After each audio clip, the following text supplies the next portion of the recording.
this is Cindy, and I welcome to my chat to my live stream. Chris, as everybody knows, Chris Cooking Nashville, and his absolutely lovely wife, Ash Taylor.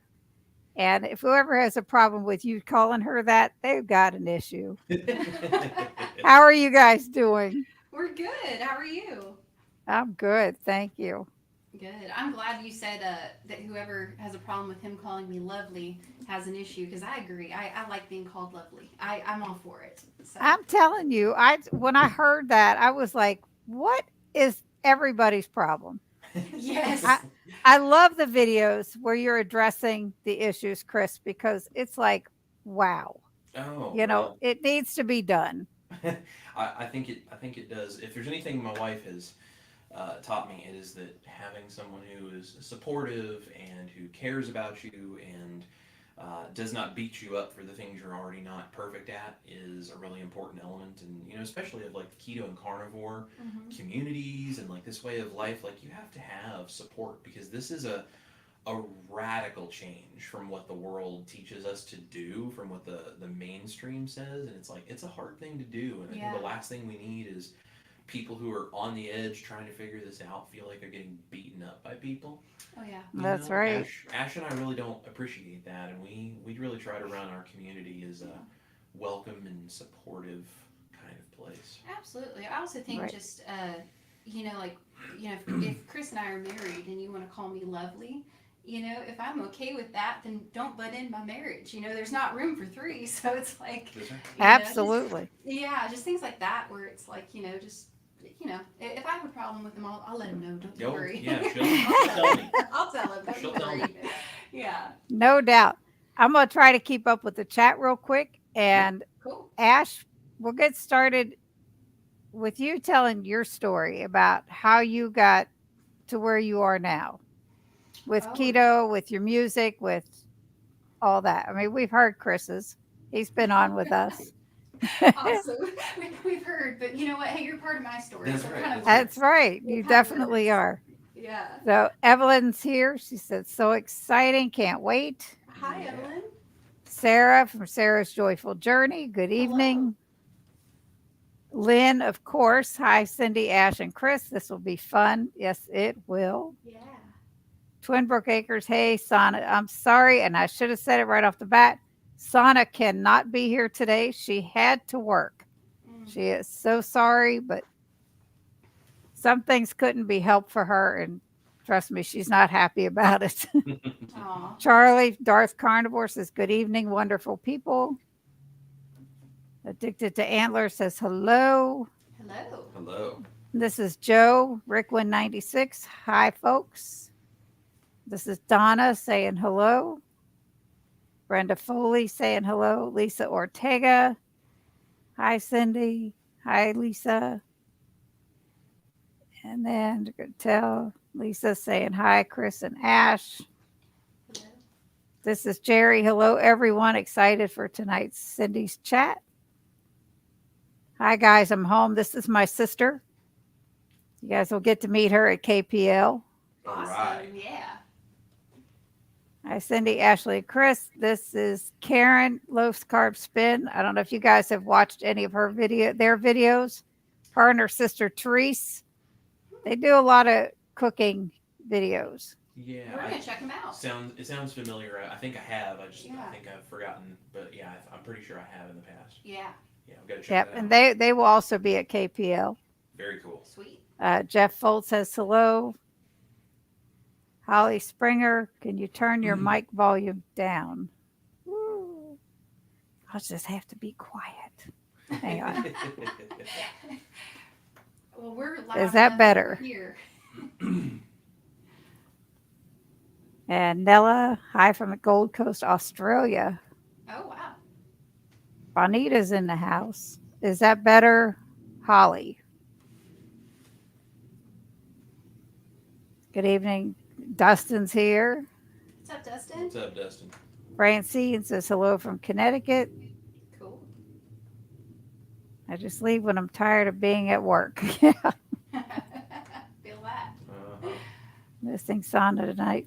Like I said, she's not happy. Thought it only proper to jump in Ash's channel to watch this. or turn up the gain on Chris and Ash. The volume balance is off. I don't know how to do that, but Well, I mean, I can turn it up on our end, but if I do that when we start playing music, we might blast everything out. Maybe So just crank it up a little. yeah, I can turn it up just a We'll little just bit. play quietly. We'll try. We won't yeah, crank it up to 10 today. Play the ballads, right? That's right. We talking about ballads. You don't have any I ballads. know, that was a joke. yes, we're going to be hearing some music in a little while. Okay, let's try And that. Lynn, We'll see hi, how that Dustin. see how that works for Everybody everybody. saying hi. Cindy, you're just louder than Chris and Ash. Say something now, guys, and see how it is. Hello, hello, hello. Thank y'all for Hello. tuning in. Yeah, we appreciate everybody watching.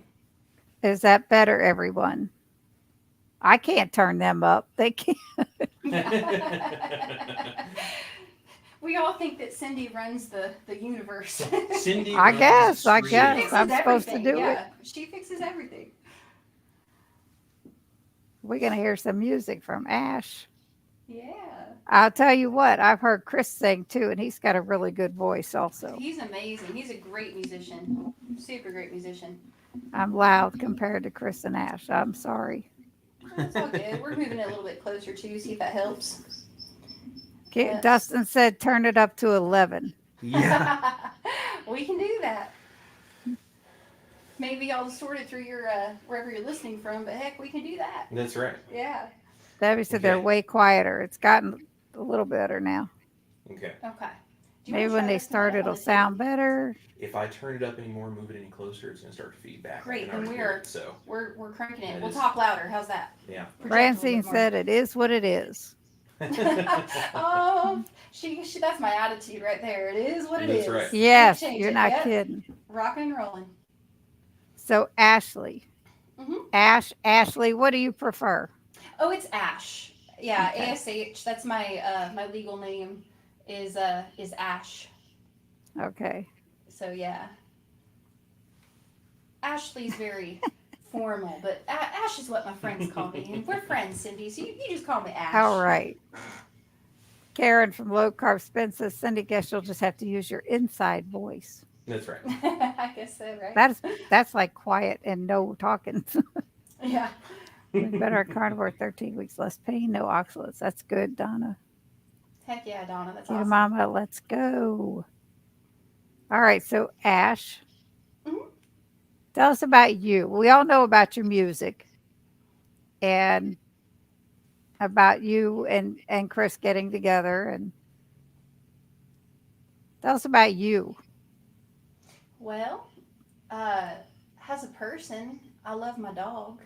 I love to fish. I love to hike. I love living in Nashville and just kind of getting to hang out. Love to watch movies and just a simple girl from California originally, and I moved out here. It will be 8 years this August actually that I've lived here in Nashville. So I love living here in Nashville though. When I originally moved out here to Nashville to pursue music and to come out here and do that, I actually sold everything I own and I hopped on a plane and moved out here from Bakersfield, California to Nashville. Never even seen this city before, and I kind of came here and slept in the back seat of my Chrysler '06 PT Cruiser and slept on people's couches and just wrote songs and came out here and I was just busy kind of making everything happen, pursuing my dreams, doing my thing, and it's gone really well. Clearly, I'm just grateful for the opportunity to have it be my job, that I get to do music full time. And then one day at a Guitar Center, I met this handsome guy right here, and now he's stuck with me and he's along for the ride. So that's kind of an overview, I guess, of like what I'm into. It's kind of short, but would you like me to maybe share a little bit like about my health and kind of like my journey with like keto and carnivore and such? Sure. Awesome. Well, for starters, I think that bad food habits are definitely something that for a lot of people, I would say most people, happens during your childhood.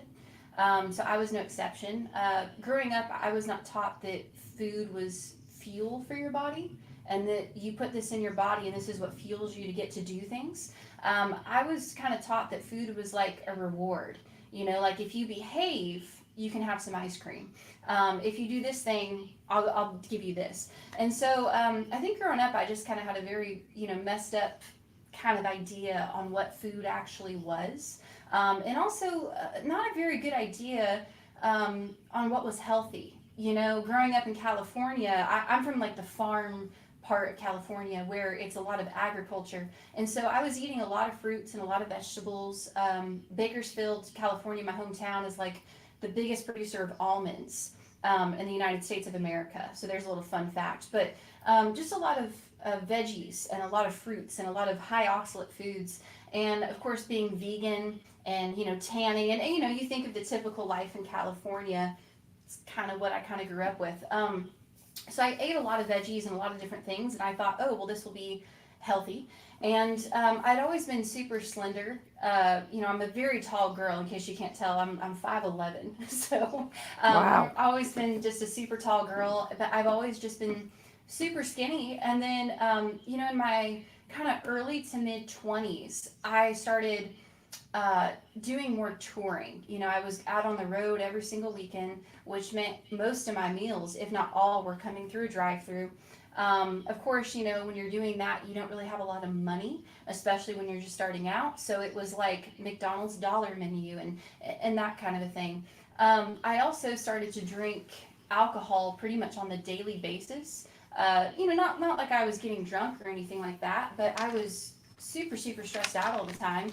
So high cortisol levels, and I would drink alcohol, honestly, just to kind of keep my body, just calm, if you will.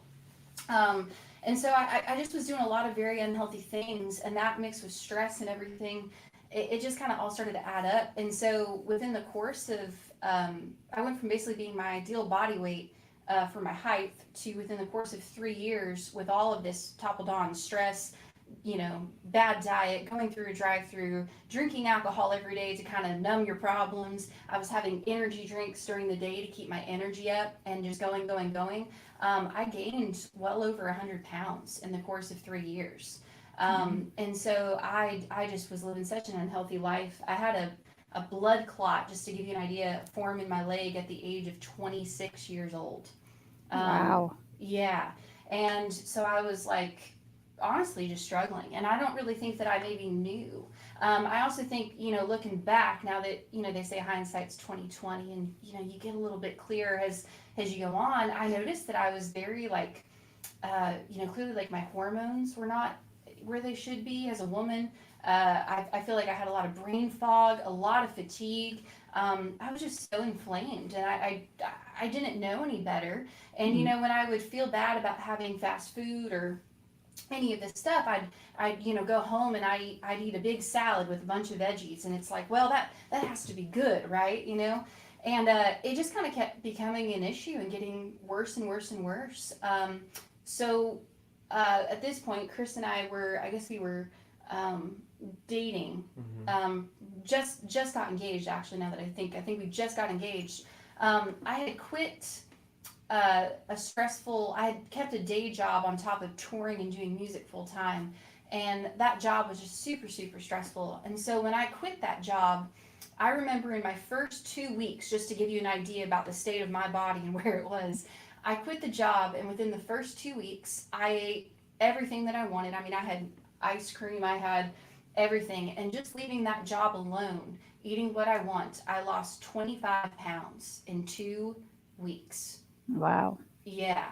So from there, Chris had kind of started to, at the time, like the pandemic happened, we owned a micro bakery. So Chris was making sourdough breads and all this stuff. And I was taste testing, guess what, And so we still hadn't really learned though about like keto or carnivore, but it's like, oh, okay, I'm doing better and I'm doing this. And then it was actually Chris's parents were actually the ones that had started keto, and they had told us about it. And they had told Chris especially about like Dr. Ken Berry. And so Chris came to me and he, was telling me all about keto and carnivore and, all this stuff. And, just to be honest, because I would hope that if someone is watching this and they've never done keto or carnivore before, I would hope this would just help them. But when Chris started telling me, like, you eat meat, you eat animal products, you eat this, and this. That was so backwards to the way that I grew up thinking what was healthy that I Mhm. was like, is this a cult? You know what I mean? Because it's just so far different though, and it's the polar opposite of what I grew up listening to as a child. I was always told we eat veggies and veggies are good for you and stay away from red meat. And so now there's all this, studies that you're showing me where it's like, no, no, no, no, no. Like, this is what happens. And I had tried to kind of, I guess, within the year 2020, after I left the stressful job and I had lost some weight, the scale started to go back up for me though. And I did try like a juice fast. Chris and I did for 30 days. Yep. And I cannot make it the full 30 days. And I am like a very, like, if you know anything about me, I am like mega disciplined. Like, I will haul it out to the very end and die on any sword. But I literally became so hungry. My stomach just hurt and I felt terrible. I guess, what was that, babe? Like 2 or 3 weeks into it? I feel like it was, We were about 3 weeks in. yeah. Yeah. It was Yeah. the end of the third week. And so we went off of that. We had to. Like, I came to Chris, I was crying. I was like, babe, my stomach hurts. I've had nothing but juice and, fruit and veggies for Ugh. going on 30 days, and I felt so bad. And so he goes, hey, no worries. And so from there, since your parents had kind of told you about keto, I guess is there when we started to do keto. And I immediately felt better. I immediately started to shed weight. I could tell my skin, my hormone, like everything just kind of started to feel better. And so I did keto for about 2.5 years, I guess, just meat heavy keto. And in the course of that time, I lost 100 pounds. And I'm just a completely different person. I mean, I could walk again, run again. I mean, just so many issues were kind of resolved. Yeah, and then I guess it was about a month before Chris and I got married, so that would have been in 2021. I was still doing meat heavy keto, but Chris came to me and he goes, I really want to try this carnivore thing. And I thought, okay, all right. So, but he said, hey, like, I want to lose some extra weight. I want to look good for the wedding photos. I'm like, that, all right, like, that makes sense. And I had seen how well he did on keto, and so I thought, you know what, go for it. So he did it. And about 2 weeks into it, I was so skeptical. I'm like, what? He's gonna eat what, red meat for how many days? Like, how does that work? Like, is he gonna live? So I was watching him and just watching him do his thing on carnivore for the first few weeks, and I remember like a couple days, maybe a week or two into it, wasn't very long into him eating carnivore. I remember he woke up and he was smiling. And in all of our years together, I have never seen him wake up and smile. It was rare to see this man smile, at 2 o'clock in the afternoon. Like, it did not matter. He struggled so much with, things like anxiety and depression. And I knew all that. But to see the change in him that carnivore made, where immediately it was like he started to think clearer, he had more energy.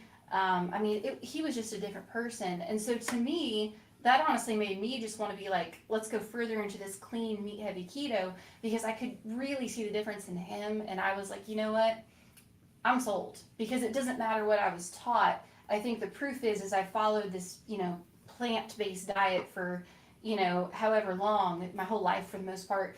And then a couple years I do a standard American diet, and none of those worked for me. So it's like I've tried being vegan, I've tried being vegetarian, I've tried every diet there is under the sun at some point in my life, and I never felt as good as I did on keto and carnivore. And not only could I see it in myself, but I could see it in my spouse. And so to me, I'm like, that just, I think, kind of really says it all. And so that's why I became such a big believer though in basically this low carb lifestyle. Yep. It definitely makes a difference. You talked about the depression. Part of my husband's thing, I was telling you backstage when he did Yeah. his video last week, that when he started keto within 2 weeks, the bit of depression he had just totally went away Mm.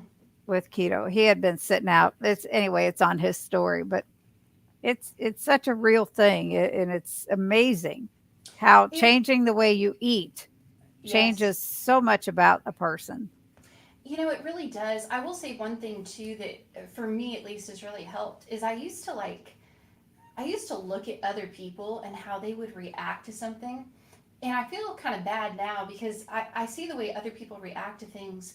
And I kind of, before I would basically be like, man, what a jerk. You know what I mean? Or I would kind of just be like, yeah, that's a bad person.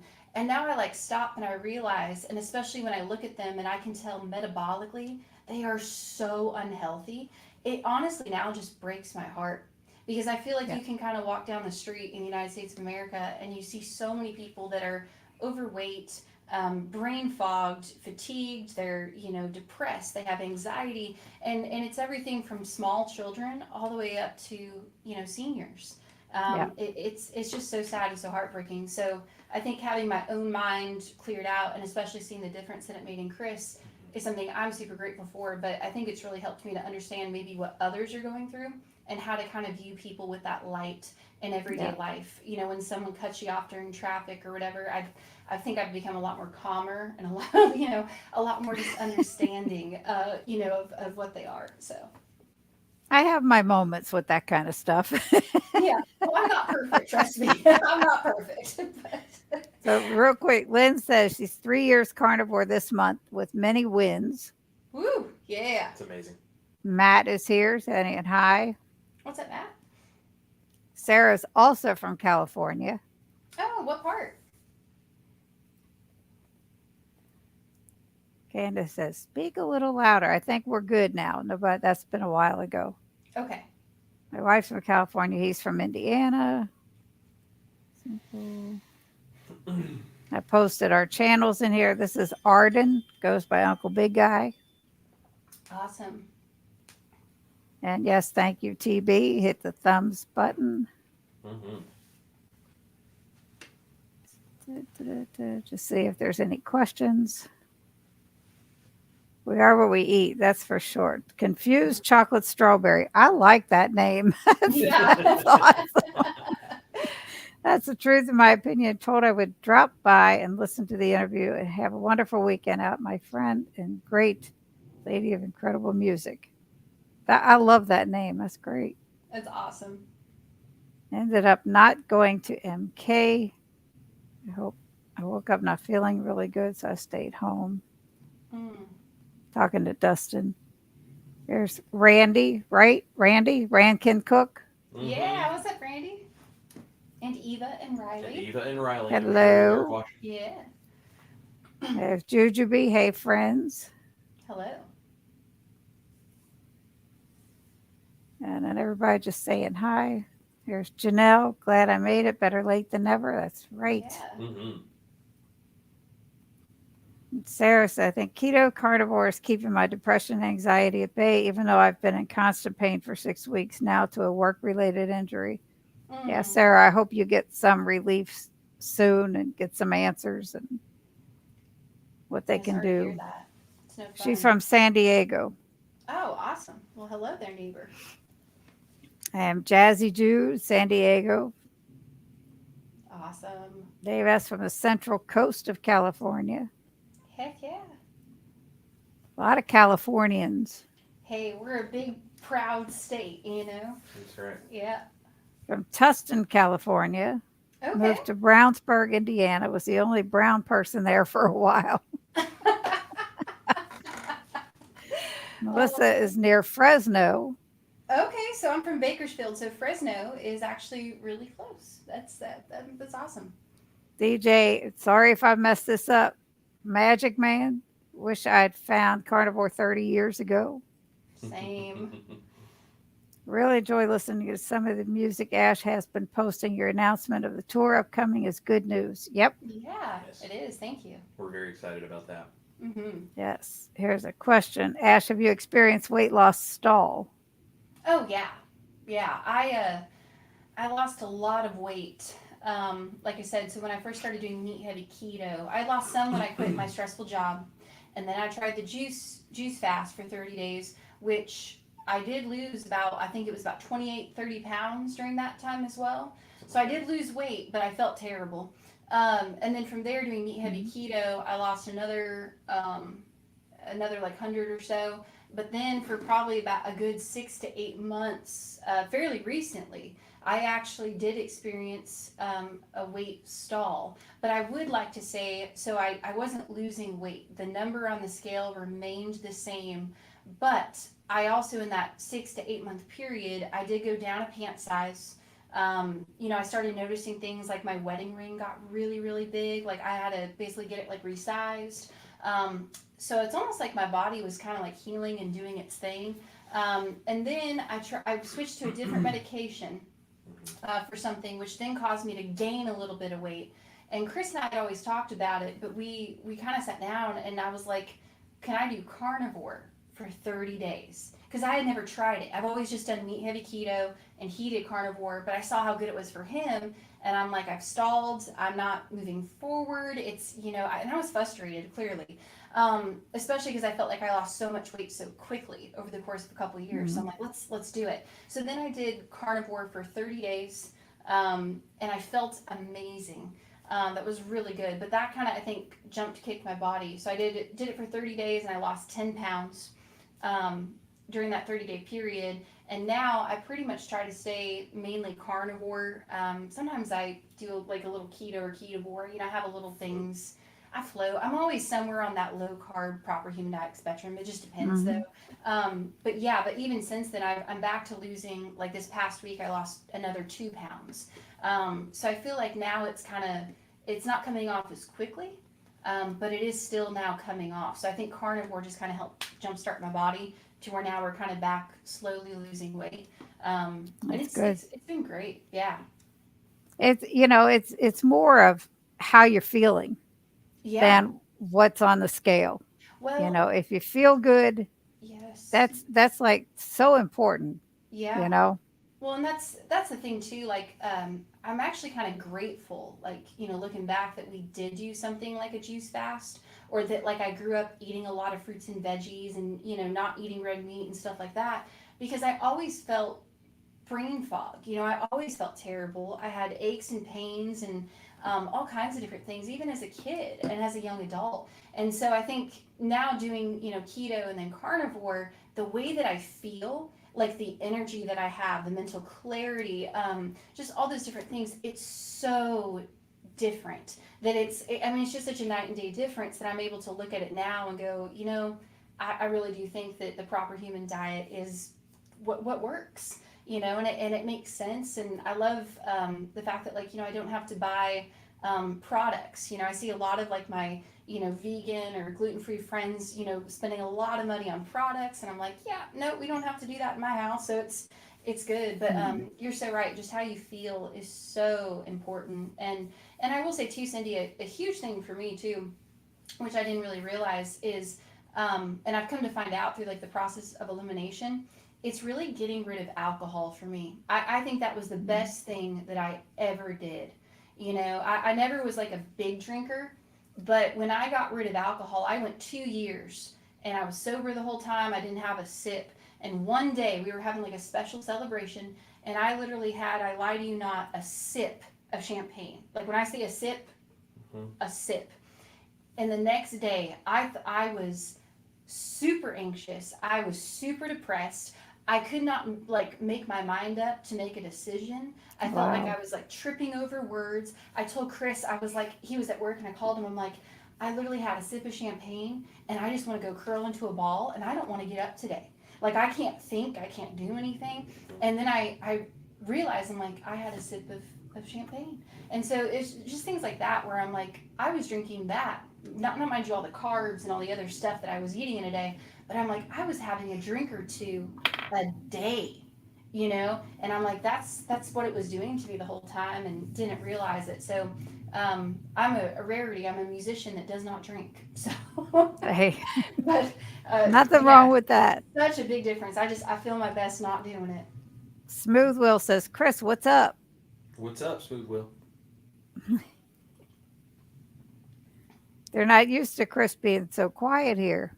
I'm not normally the person in the room who's being quiet, because normally I'm doing a whole bunch. But I have to say, Ash and I have a very cool relationship that includes not only being married but also running multiple businesses together. Hmm. And Sometimes as a husband, it's best to keep your mouth shut, and Will sometimes you as teach a my husband that? I can try. I Just can try. kidding. I'm Uh, just kidding. that's right. Sometimes as a husband, it's best to keep your mouth shut. Also, sometimes as a business partner, Mhm. which we have to be able to, sort of maneuver that. Like, how are you married and also business partners? And there's Right. times we play different roles. And when it's Chris Cook Nashville stuff, or when I'm the artist on stage doing my music stuff, like that's cool. I do my thing. And when I'm the guitar player for Ash Taylor, and when the interview is an Ash Taylor interview, whether that's keto carnivore, whether it's music or whatever. I kind of keep my mouth shut and I jump in when she needs me to.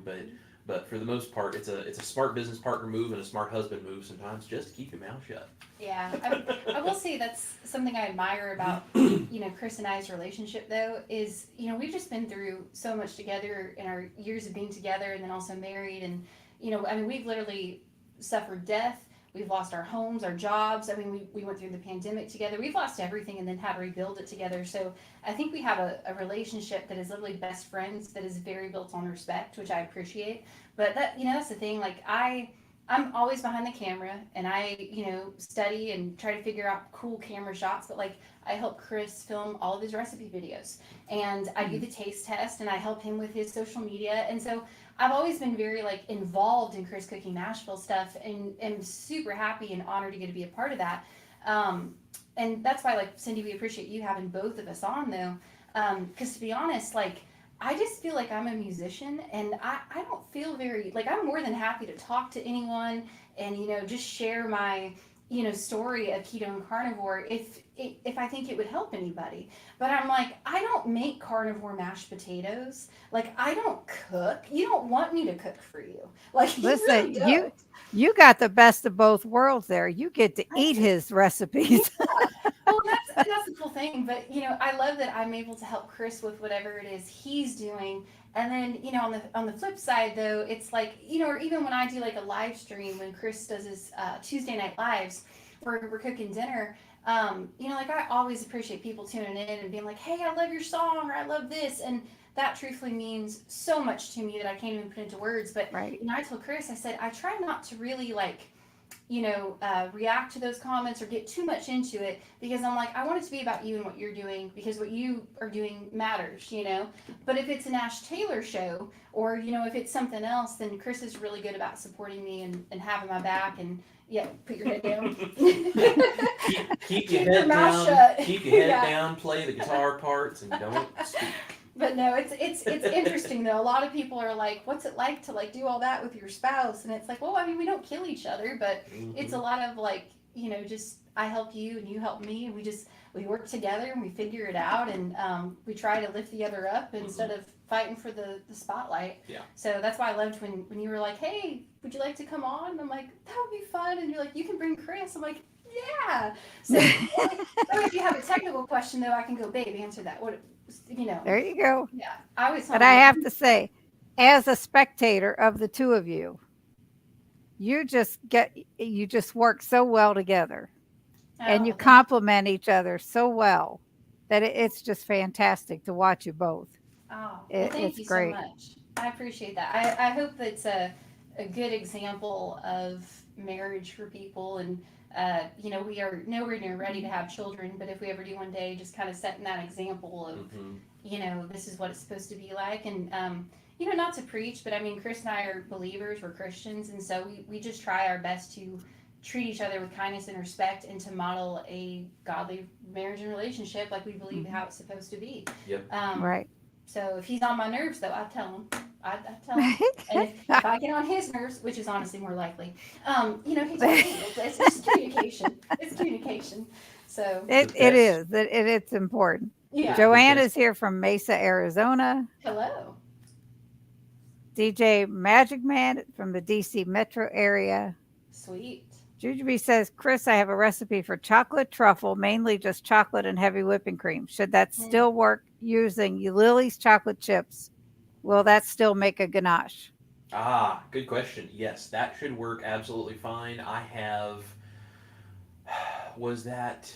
which recipe was that I did? I think it was one of the keto chow recipes. Was it I the did. It was the witches? muffins. No, The no, witch. no. It was the strawberry butter muffins. That's right. I have a keto chow recipe where I did strawberry butter muffins with one of their strawberry mixes, and I put a chocolate ganache on top of it, and that's exactly what I used was Lily's and heavy whipping cream. So if you want to double check ratios, you can go find that one, and it's just Lily's chocolate chips and heavy whipping cream. Yeah, it's There delicious you too. go. Those muffins that you're talking about too, Oh, those are so they good. were so good. I remember if I think it's in the video, but my standard American diet brothers were over and we had them do the taste test and they ate them up. They thought they were We so also good. we sent the rest of those because as a carnivore, I don't eat very much sweet stuff. Like every now and then, I will have some keto stuff, or I'll have like a keto dessert kind of thing, but not very much because I do still have that trigger for sweets. Yeah. She handles that a lot better than I do. So usually, if I make those keto type desserts, it's really more for her than it is for me, and I'll just try one. But we had a bunch of those left over, and we were both like, neither one of us needs to keep these around. Yeah. So we actually sent them home with a guitar student of mine, Scotty, who was Yeah. in my October videos that I did Halloween themed last year. He was in those. We actually sent those home, and him and another one of his buddies ate the entire Entire bag thing, of yeah. them. Like just said they were just one of the most amazing things they've ever had. And then we were like, those are keto, right? And he was like, there's no way. Yeah, those There's were those no were way. so good. Right. Dustin wants to know what cut of beef helps with imposter syndrome.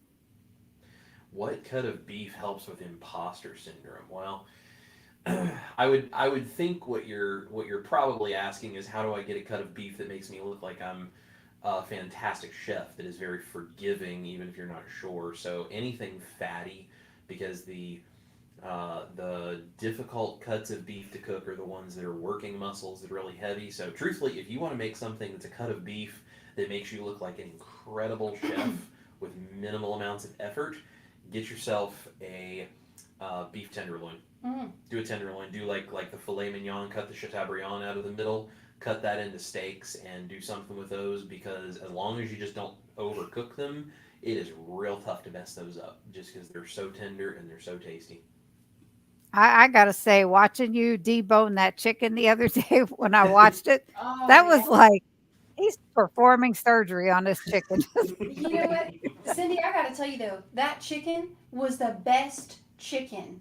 And we're actually after the live stream here, we're gonna have Cornish game hens for dinner, and he deboned it with the game hens too. Same way. Oh, so good! It is so good. It looked It, good. it's and you don't have so much waste. You can actually so much meat, and you get the collagen What's and all that in there. What's really cool is when you scrape down the bones like that, when you French the bones in a chicken, all of those connective tissues, the ones when you eat a drumstick and most of us like kind of spit that chewy stuff out, Mhm. when you French all of the bones like that and you scrape all that down, a lot of those connective tissues are still inside of that chicken. And because there's no bones, you just kind of eat right through it and you don't recognize that they're even in there because they cook up a little softer when you do it that way. Mhm. So you get all of the collagen and all of the benefits of those connective tissues that are normally surrounding the joints of the chicken because it's all been scraped into the chicken and it cooks up softer. So it's just that much better. And then you have all the bones to roast for the bone broth. I actually have bone broth Delicious. sitting in the pressure cooker downstairs right now from deboning those Cornish game hens today that will be turned into something tasty. Well, Wow. you guys are just gonna have to come up here to Kentucky and do that for me because that's That's just right. way too That's much right. work. Cindy, you better be careful because we'll show up with our little dog and we'll come in, we'll make you dinner. We'll probably stay though for a while. Then you're gonna go, gosh, leave me Mhm. alone. No, that would be perfect. There you go. I am so serious. Deborah wants to know when you go on tour, will you try to stay eating carnivore? The answer is absolutely yes, as close as possible. And if I can kind of share maybe a reason why I find that's actually so important that I don't think a lot of people think about. Your vocal cords are a muscle. So when your body is inflamed, your vocal cords become inflamed. And then you put that yourself in a situation where you're on an airplane or you're in the car and you're in a hotel and you're backstage and you're outdoors, you're going to different temperatures, different, things bring on different things. It messes with your allergies, your sinuses and everything. It makes it hard to sing. It just creates a big mess. So what I've actually started to do, and this is something that I did not realize before, but something that I've noticed when I went to keto and then in carnivore, I can sing my highest note if I stick on a strict carnivore diet. I can hit notes that I could not hit before in my entire life, which is actually Wow. backwards because my body is older. So actually, it's like it's not like I'm, a 15-year-old kid or someone in my early 20s where my voice is fully developed, but it's like, I haven't worn it out yet. But it's like I can literally on a carnivore diet, I can hit my highest note. I have more energy, more mental clarity. I put on a way better show that way. I also, like when you're touring, you have the show, of course, but you're also traveling during the day. You also will have interviews. You're going to be talking a bunch. So it's important for me to basically keep my muscles not inflamed and to keep that mental clarity and all because I need the energy and I need that stamina from my body to go do what it is my job is to do because that's the thing, with a guitar I can put new strings on it, I can do its thing, and it's a guitar at the end of the day. When your voice is an instrument though, that's a totally new level. Right. And it's hard sometimes because even like today, it's full blown allergy season here in Nashville. Yeah. And to give you an idea, when I was on a standard American diet, every time around this time of year, I would get a sinus infection. I mean, it was like clockwork. That Mhm. would basically turn into an upper respiratory infection, which means I would lose my voice for weeks and weeks at a time. And so even today, with being on let's say like carnivore or meat heavy keto most of the time, I'm literally able to sing, do a live stream. I can do this, I can do that. I'm going to go cut vocals next week. So even if I'm a little dry and my allergies are kind of bothering me, I can still work through things. It's so carnivore as a singer has made such a big difference, and it's something I don't think people maybe think about though. Is like again, you're fueling your body, and if your voice and your body is your instrument, you need to take care of it and have it fine tuned. And eating carnivore is one of the many ways to do that. So no cheats, no nothing. I just don't do it anymore. Hmm. So it's not worth it.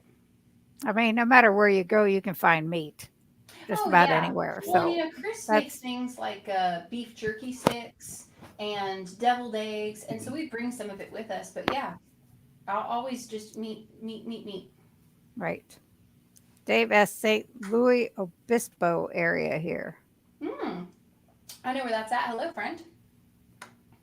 Deanna Calvin's. I'm 5 weeks back on carnivore, but no weight loss. My thing was, how do you feel? Hmm. Mm-hmm. Because there could be other things other than what the scale says. Hmm. You Randy's know, in Salem, Oregon. The number on a scale is sometimes a very useful thing, and many times one of the most useless pieces of information you'll ever have in your life. And not because it can't be useful, but because we let it supersede all of the more important things. And so the number on a scale ends up being us just beating ourselves over the head for something that's not what we want it to be, and that's mm-hmm. completely pointless. I've done it to myself, and Ash has done it, Yep. and it's just it gets to a point where it's terrible, and there is no benefit in looking at that number on the scale. If you feel good and you're doing good things for your body, patience and just let it happen. Also, kind of too, like speaking to that, like the scale is clearly just a number, but like what Cindy said, it's how you feel and it's your mental clarity and all that. There's probably things though, like, if you give it time, your pants may fit differently, your ring, your bracelets, like also like you probably didn't get, you didn't gain all the weight that you're trying to lose overnight. It's not like you just snapped your fingers and you gained however much weight. It's like also don't expect to snap your fingers and to lose all that extra weight. It's you have to give it time, and your body will maybe and your body's probably trying to heal other things Mhm. before you can go start shedding weight. I mean that's the thing. Yeah. It's a self preservation thing for it to actually go through and heal other things before it just starts dropping stuff. I mean think about how we would survive. So Right. encourage you to keep going with it. So it's tough, but don't worry about it. You just keep doing your thing, and it works itself out. Yep. John has a question for you, Ash. How long Yeah. did it take for the additional mental clarity and anxiety reduction to occur when switching from keto to carnivore? Oh, I would say probably the first week. My first week on carnivore, I did still feel a little bit brain foggy, not much, a little. And I had a lot of issues and different things. I would say week 2, though, is when I really started to notice the big mental clarity boost along with the energy. I think my second week on carnivore, I drove my husband crazy. My brain was going so quick. I'm like, babe, I cleaned the whole house and I did this and I did that and I wrote 12 songs and I did this and I did, and he was like, oh my gosh, like, woo, that girl's been having some red meat today. But yeah, no, I definitely think probably like within that second week though, for sure.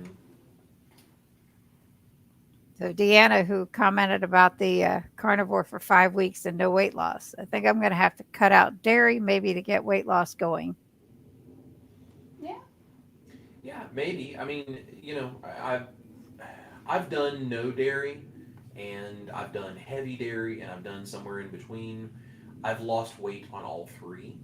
Um, I think it depends on so many more factors than just the dairy. I mean, and it could be that cutting out the dairy will make you feel better and it will make your body work better and you may lose weight. I mean, I'm not a doctor, neither is Ash, but we both enjoy dairy, but if we have too much dairy, neither of us feels real good. So it's a spectrum, and if you cut out the dairy and you feel way better and you lose weight, then fantastic. And if you cut out the dairy and nothing really changes, then it's like, okay, well, my body's healing, and Yeah. that kind of stuff. I think experimenting with those things and trying it and seeing how you feel better and seeing what works for you, I think it's great because it's a whole spectrum that you get to kind of experiment along and figure out where you feel best and what works best for you, and you'll find the answer to it. I think the biggest key is not being impatient with your body, not trying to force your body to do something at a certain speed. You can experiment and see if it kicks it in gear, and that's fine. But if you do it with this like angsty, I gotta make my body do it. Like if you do it with that, your cortisol level is spiked first of all, which just kills everything. And there's so many other things going on in your body. I don't care how smart the scientist is, we are just not that infinitely smart to understand all of the depths in and out of our body and our cells and everything to a point where we can fully get what it's doing. So the best thing we can do is try no dairy. See if you feel better. Do you feel better? Great. Does that make you happy? Are you enjoying it? Awesome. Then keep doing it. If you try no dairy and nothing changes and you don't really feel better, well, maybe add a little bit back in. Do you now notice a difference? Does that make you feel worse? Like it's just an experiment thing. You just figure out how you feel best, and that's what Ash and I do. Yeah. Yeah, it's all just experimentation. And like you said, we're not doctors by any way, shape, or form. We're just kind of going off what we know from our own experiences and hopefully. But Yeah. I mentioned it a second ago, but again, sometimes if you're not losing weight though, it's because your body is healing something else. So you may still be holding on to things, but I mean, you have to think of the shock. And I don't know if this person was like, on a standard American diet or what the deal, but it's a shock to go from a standard American diet to all of a sudden you're giving your body all these great nutrients and I mean, you're all this stuff. I mean, your body is going to have a period of time where it goes, what the hell are we doing? Like, I mean, that's a lot, to throw. So, I mean, I think these things take time. My mom has had a lot of health problems my entire life, and she has done certain things where, for example, like she quit smoking. And when she quit smoking, she actually kind of gained a little bit of weight for like a week or two. And then she dropped a bunch of weight. It was almost like her body was like in shock that she had quit and gone cold turkey. And then it's like once it kind of understood what it was doing, it dropped. We also got my mom to, I don't want to say proper human diet, but we did talk to her after a health scare to say, Mom, why don't you try just taking some of your carbs down, and let's maybe not do soda. Let's do whatever. So not even per se my mom doing keto or anything like that. Her just simply taking her carb count down made a difference. And she same thing. It's like for 2 or 3 weeks, she was like, I don't know. I haven't really lost anything. But she felt good. She felt really good. She felt great. Then she calls me one day. She was elated. I thought someone had died because she called me like 10 times in a row. So, I answered the phone. I'm like, what's wrong? And she's like, I lost 10 pounds. And she was so happy though. But again, it's like there was that period of time where her body was adjusting.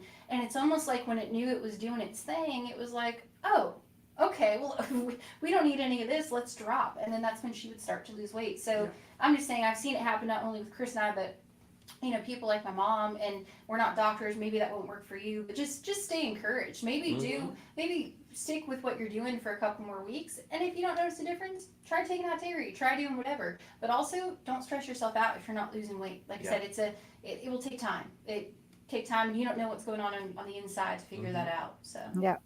Lynn says nothing feels as good as feeling good. amen. Yes. Yeah. Fernando Lamas's favorite famous quote: "It's better to look good than feel good."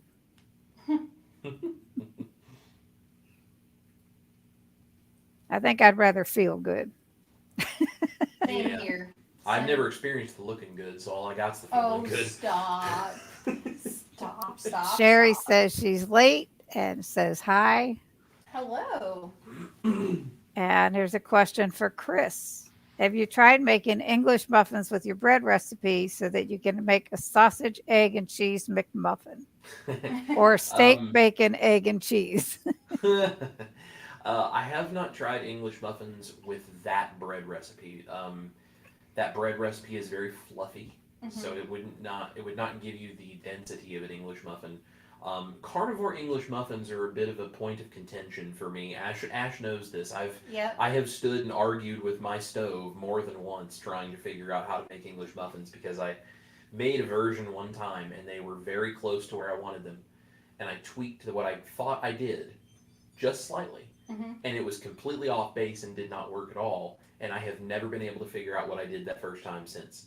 So I am still battling the carnivore English muffins, and I will eventually, hopefully, figure it out. But I will say, the English muffin that he brought me, which was the test that we cannot no longer replicate, was incredible. I would like to say that. But you're gonna get it one day. we're gonna get it eventually. We got it. We're gonna get it We got eventually. it. Judy, so we need a Chris Teaches Husbands Nashville channel.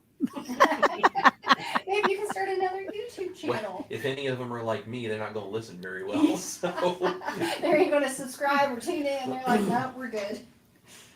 Sherry says, Ash, can you send Chris to our house to cook for us? Sure. That's the thing that I will say about Chris. How we are very different, but yet similar. Is I love having people over at the house, and I love hosting people. I love cleaning. I love doing the dishes after dinner.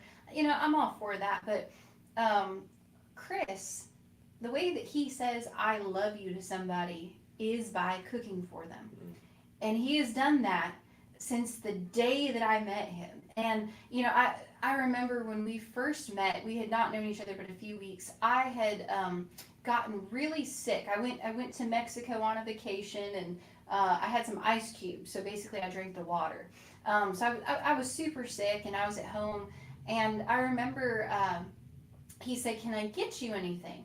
And I said, I would love some chicken noodle soup. And so to me, that means you go to the store and you buy Campbell's chicken noodle soup in a can, and you bring it to me. That's what that means to me, and I think most people.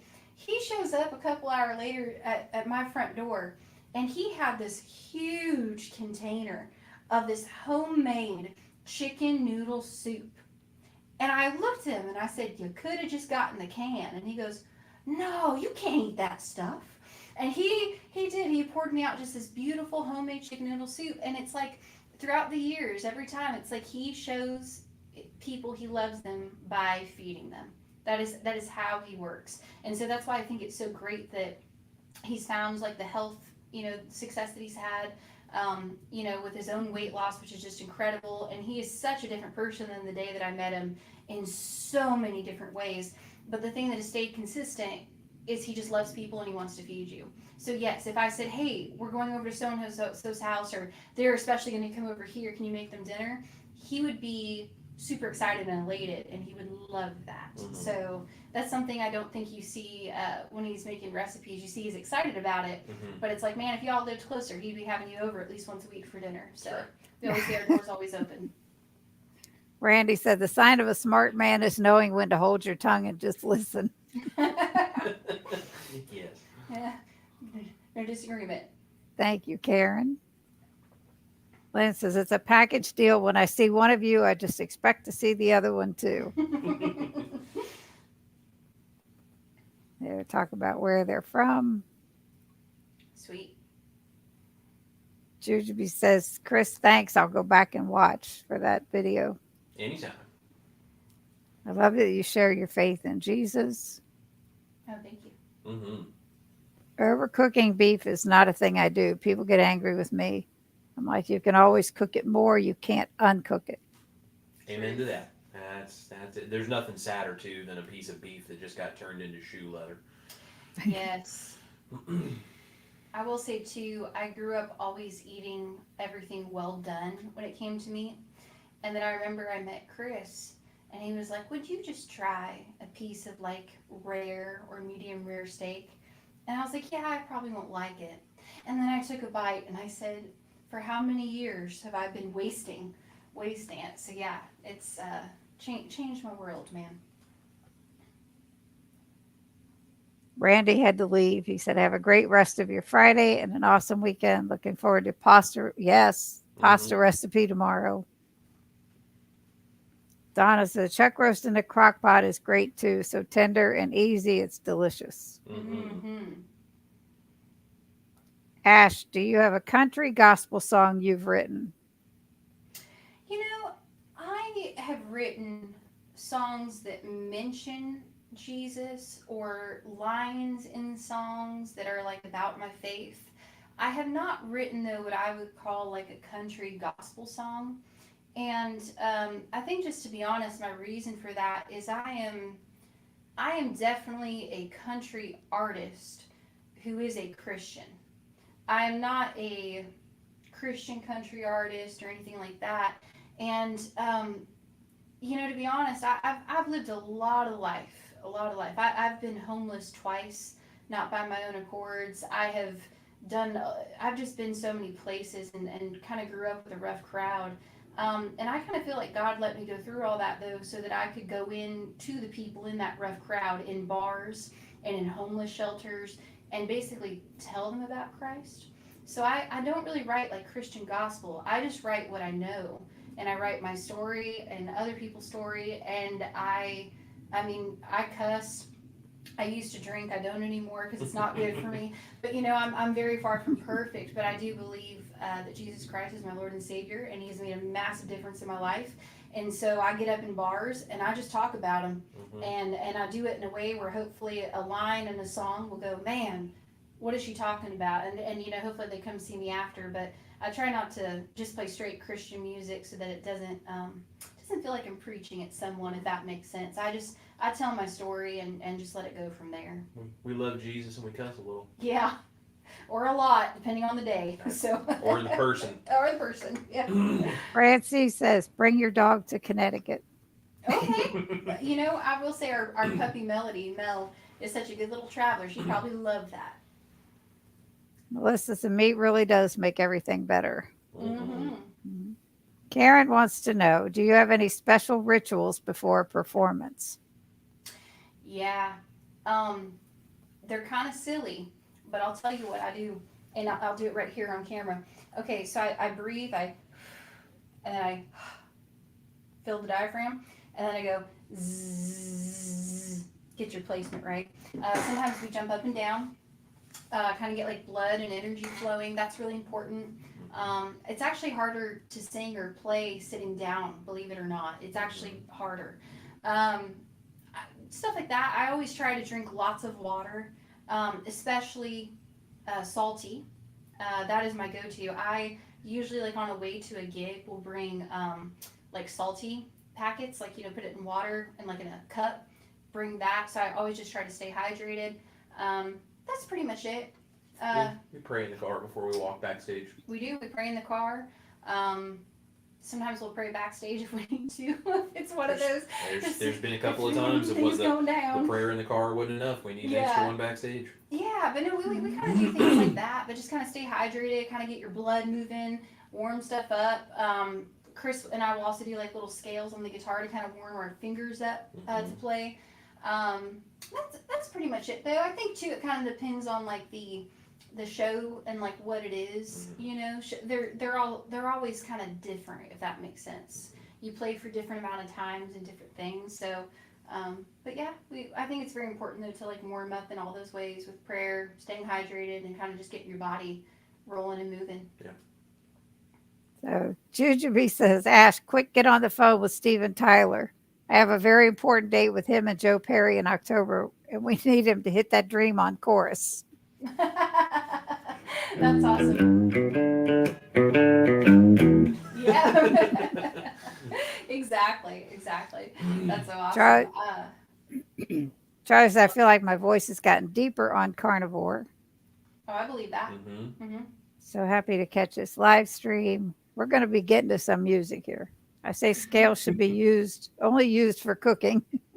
Yes, I like that. That's funny. I really like that a lot. Hello from Cosby, Tennessee. I've been carnivore for 2 years, and your recipes are really motivating me. I'm so glad. His recipes are fantastic. They The really ones I've are. tried, there was only one I had a problem with, and that was the tortillas. Chris, have you tried making potato bread with your mashed potato recipe? I haven't. You know, what's interesting is, and this is, I think, one of the things that, you know, Ash and I talk about this a lot with keto and carnivore recipes. When something looks like something else, the tendency is most people think it's going to work like that thing as well. And when you when you sort of make that assumption going into a recipe, you tend to come out the other side of that recipe with some real funky stuff that happens.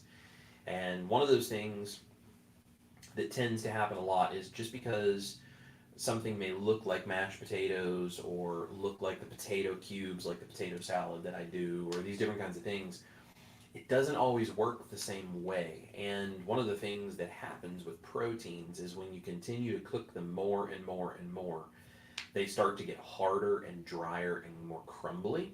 Whereas when you take starch, like a potato, and you cook it more and more and more, it gets softer and it breaks down and it becomes more sort of gelatinous, as it were, within the recipe on sort of a microscopic level. And so, not to say that it couldn't work, but it would probably require some pretty significant modifications to a recipe. So I don't know if it would work as a potato style bread or not. Haven't tried that, but I would have to think about what would happen with those proteins being cooked that long, and how would you sort of anticipate that in the recipe. Yeah. I will say something that I really admire about Chris and his recipes, because I don't enjoy cooking whatsoever, but clearly, like, I'm involved in behind the camera stuff and all that, like with Chris Cooking Nashville, and you know, I taste experiments and I help talk through things with him, but Chris put so much work into developing all of his recipes, and it's just something that I don't think a lot of people know. But I always tell him that something I really appreciate is, he said it before, I believe it was your grandma, your great grandma, that said that people eat with their eyes first, which I think is very true, because you know, it's like when you put a plate of food before someone, it's like, look at it, you just start salivating.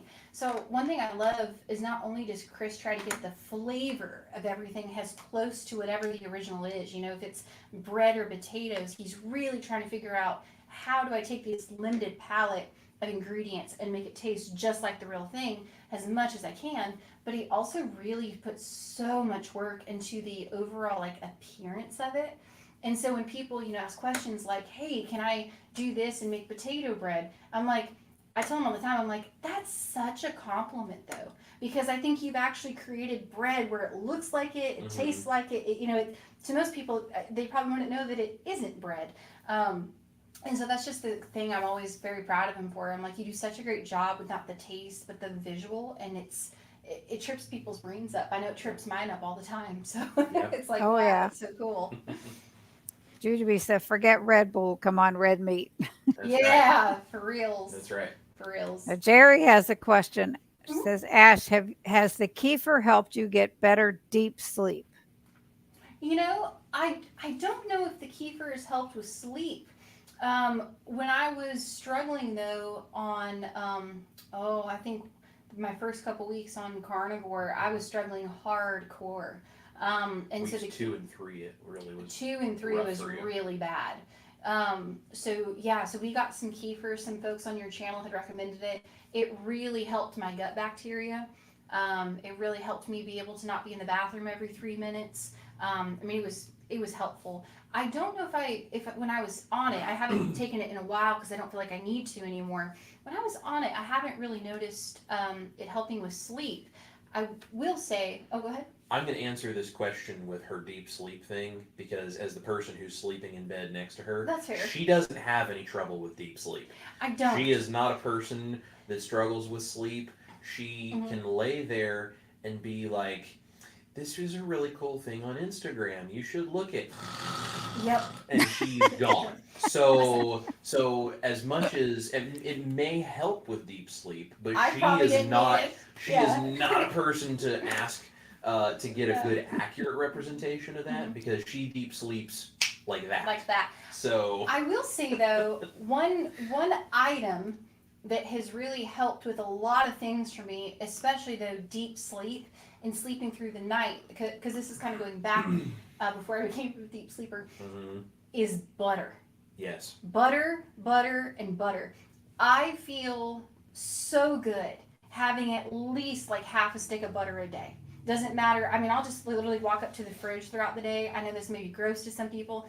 I cut hunks of it off and put it in my mouth. Chris has made these butter yeah, bites. the brown butter bites I used to make all the time Yeah, for you. keeps them in the fridge or the freezer for me, and I pop them in. But when I started to do that, I noticed that I had the best, deepest sleep of my life. And I used to like get up, even if I was a deep sleeper naturally, it's like I would get up during the night and, a couple different times, and I'd be awake for 20 or 30 minutes, and then I go right back to sleep. I sleep through the night when I eat my butter. I also noticed for women and stuff, especially like your hormones and stuff, it really helps all that. I believe it's Dr. Bright. It has a great couple of videos here on YouTube if you're interested in that. I watched one. It was Steak and Butter Gal. Yeah. And Dr. Bright, and it changed my life. So that's where I got the idea to eat all this butter.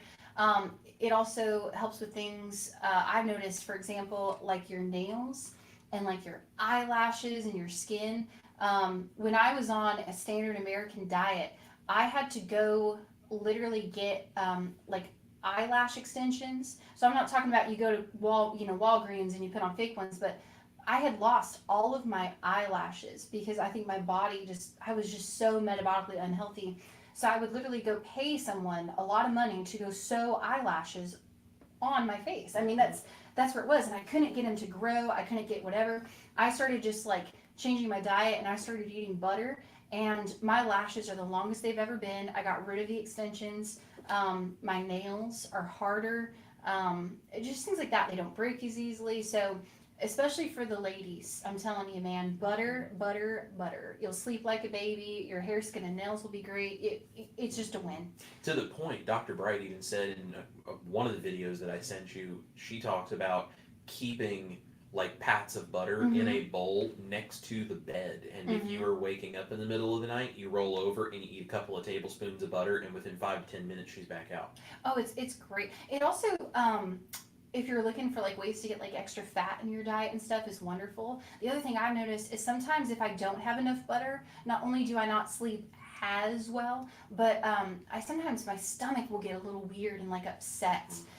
So it's really interesting. And then I'll like my stomach will feel kind of queasy, and I'm just like, oh, I didn't sleep really great last night. I'll go have like 2 little packs of butter, and I'm totally fine. So I think butter is just a wonder drug.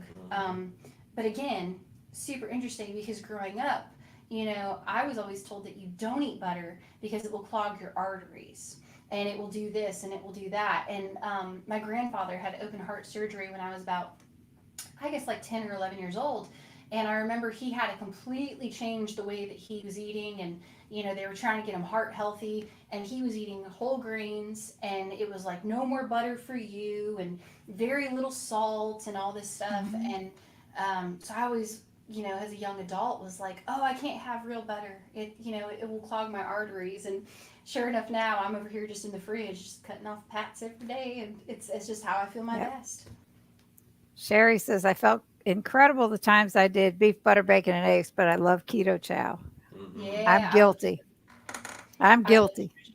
Uh, Cindy, Deanna did I says, see you made popsicles I with the did can? with the Oh, cantaloupe, yeah, those and are I the made a best. pound cake. Ooh, a pound cake. Mm-hmm. That Chris was made good. popsicles, and I was all about it. I love keto chow. Yeah. Deanna has a response. Thank you for your encouragement. I had some positives. The mental clarity is definitely way better, and the melancholy has lifted. That's Awesome. awesome. Just hang on to those things and continue encouraging yourself and seeking out those kinds of things, because the scale and the other sorts of like the physical stuff, that all comes in time. Hmm. So, and quite honestly, if you only could have one or the other, you're better off having the mental clarity and the no melancholy and Yep. that part is so Mm. much better. Like if you can have that, it's much easier to live with more on the scale than it is to have problems up here. Yes. Yep. And Jerry, I believe we covered this about the kefir. Mary Kay Westling, on today's website, dietitians are now telling people not to eat too much protein, which, Hmm. It's really yeah. something. Dustin does not like cleaning. Well, I'm sorry. Most people don't. I'm just odd. Sarah says cooking and baking, especially, are how I communicate love to. Yes. Here we go. Chris must have some Italian in him because that's how Italians express love is with food. Actually, I don't know if I have any Italian, but I am very French, Mm. and the French are known as the people in the world who have taken cooking to just a completely different level because of their attention to detail.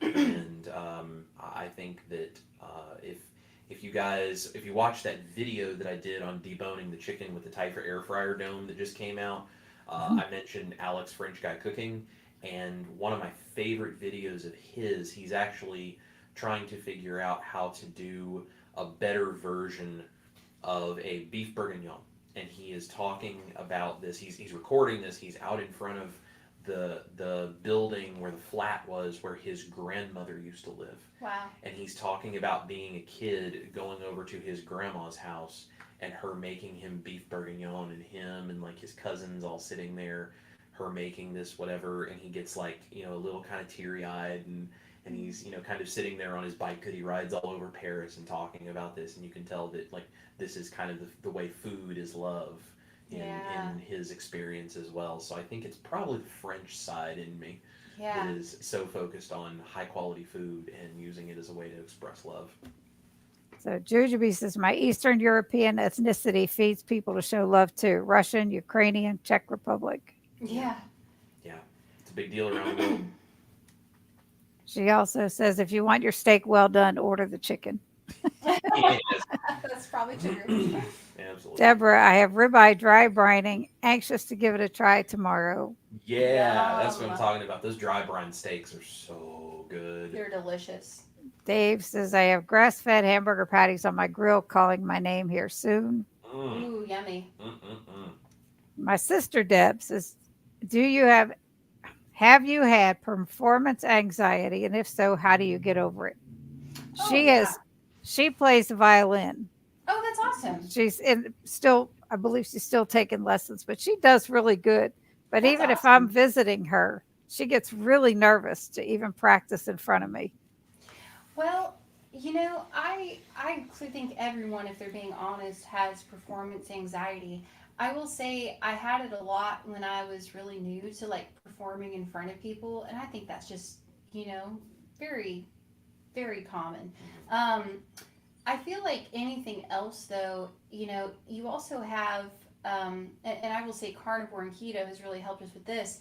When your anxiety in general is lower, you're able to look at situations like performing in front of people with a lot of clarity to where I find that I don't really have that anymore.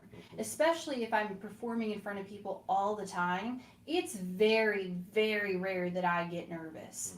Mhm. Um, I think the last time I was nervous is during the pandemic. Chris and I had kind of lost everything, and it was just, we went through a really, really tough time in our life together. And so we were, just struggling and doing stuff. And I had lost so much at that point that I could not even pick up a guitar or sing a note. And I didn't do it for well over a year. I was just so down. I was so depressed. I didn't know what to do. And I remember my first show back when I finally got the gut and I was like, all right, this is what I need to do. We got to do this. Let's go. I remember I went and I played a bar here in Nashville. And I got up on stage and I only was going to play like 3 songs or something like that. And Chris can tell you, I was so nervous. And before, like, if you would have met me before the pandemic, I played shows 3, 4, 5, 6 nights a week. And I traveled and I've done this and that, and it was like I never got nervous. Yeah. And that first night back after not playing in a year, I was petrified. And so I think it's just something that honestly is very common with people. And I say, just keep putting yourself out there and to keep performing. And, like you said, your sister comes to visit, you have friends, just keep practicing, keep performing. I know it may sound really crazy, but sometimes Chris and I, when we practice here at the house, we'll intentionally ask for like my brothers to come in and like bang on pots and pans, or like to throw things like at us, like take your socks off, throw it at me, like something like that. Practice with bright lights in your face, because it's actually really difficult, and I don't think people think about it. When I'm sitting alone in my room and I'm playing a song, I'm in a very controlled environment. You get up on stage or in front of somebody and now they're staring at you and it's kind of weird. Or if you're at a bar, someone's, a glass breaks on the floor. The stage lights are super bright. All of these things can be massively distracting, and then you do get nervous. So, I mean, I think it's like, if you can practice and you get your muscles to where you know what you're doing, but also like while you practice, put on bright lights, have someone throw something at you. And then when you get up on stage to do it, you're just a lot more prepared, and then you just don't have the nerves or anxiety or anything like that. Performance Oh, anxiety. Deb, I got that. I can throw things at you. Yeah. There you go. There you go. Yeah, Cindy's it's ready. true. Cindy's ready to help you start your Cindy's music like, I career. got That's right. this. Yeah. Performance anxiety is something that I handle with like my guitar students all the time, and this is why Ash and I work on this. But performance anxiety is a combination of trying to perform at the highest level that your body has been trained to perform at, combined with a bunch of other external factors that are causing your concentration to break or be unstable. Yep. And when you put those two things together, it creates performance anxiety, which we then have an emotional attachment to, because we're raised in a society where if you're not good enough and you don't live up to everyone else's expectations, then you get made fun of or poked at. This is the same thing I deal with the keto and carnivore community, where people try to come in and call people fat, and they try to tell them they're not good enough and all this kind of stuff. And it's like, hey, you know what, this person's trying to get themselves into a better position. If you want to have an attitude about that, like, screw off. There's no need to treat people this way. And so with performance anxiety, you get to a point where you really over practice, where you can play so far above and beyond what you're going to need to do, that then coming back to the level where you're going to do it at is much easier. And then you throw in those things like someone throwing a balled up sock at you, and banging on pots and pans, and the loud noises around you, and bright lights, whatever. And it trains your brain to focus on this thing over here as the thing I need to do, and everything else as an external factor. And really, it's kind of a cool thing that's like keto and carnivore. You train your body and your brain to understand, well, these are the foods that I put in my body that are good for me. And then over here is all of the other things in my life and my understanding of myself and my well-being and my confidence and whatever. And that is completely separate from me trying to take care of my physical health, and you gain all of that confidence back in your life. So it's really kind of the same thing. Yeah. Yeah. I couldn't agree more. Jujuby says, Chris, if you play with that keto chow bread recipe I sent you, try swapping the chicken soup keto chow for mashed potato keto chow. I have a few envelopes I was going to try that with when the tomatoes ripen. We'll have to give that a shot for sure, because I still got some of those left. So Yeah. DJ said, thank you, Chris, for everything you have done to make our lives better. Just thank you guys for letting me just come into your homes and try to help and bring my beautiful wife with me to do it with me. Francine, so far during menopause, nothing helps me sleep. And then she says, Ash, you are looking great. And then Chris and Ash, did I hear you were going to Keto Palooza? Yeah. Yes, we are going to be at Keto Palooza. We're going to have a good time, and we are, as I've said on some other live streams and different things. I like hugs, but I'm not the one to initiate them because as a big hairy guy that has a beard and all that kind of stuff, people tend to get weirded out by that sometimes. So I let everyone else be the one to initiate. But Ash and I love hugs. So Yeah, I'm also usually the hug initiator. I you're a just girl, like, you can get away with yeah, that. I'm a girl. I can get away with it. So you can hug me first. But no, I'm really looking forward though to going to Keto Palooza. It's going to be really really fun. We've never been to like a like a conference like that Mm-mm. for the keto and carnivore space. First So one.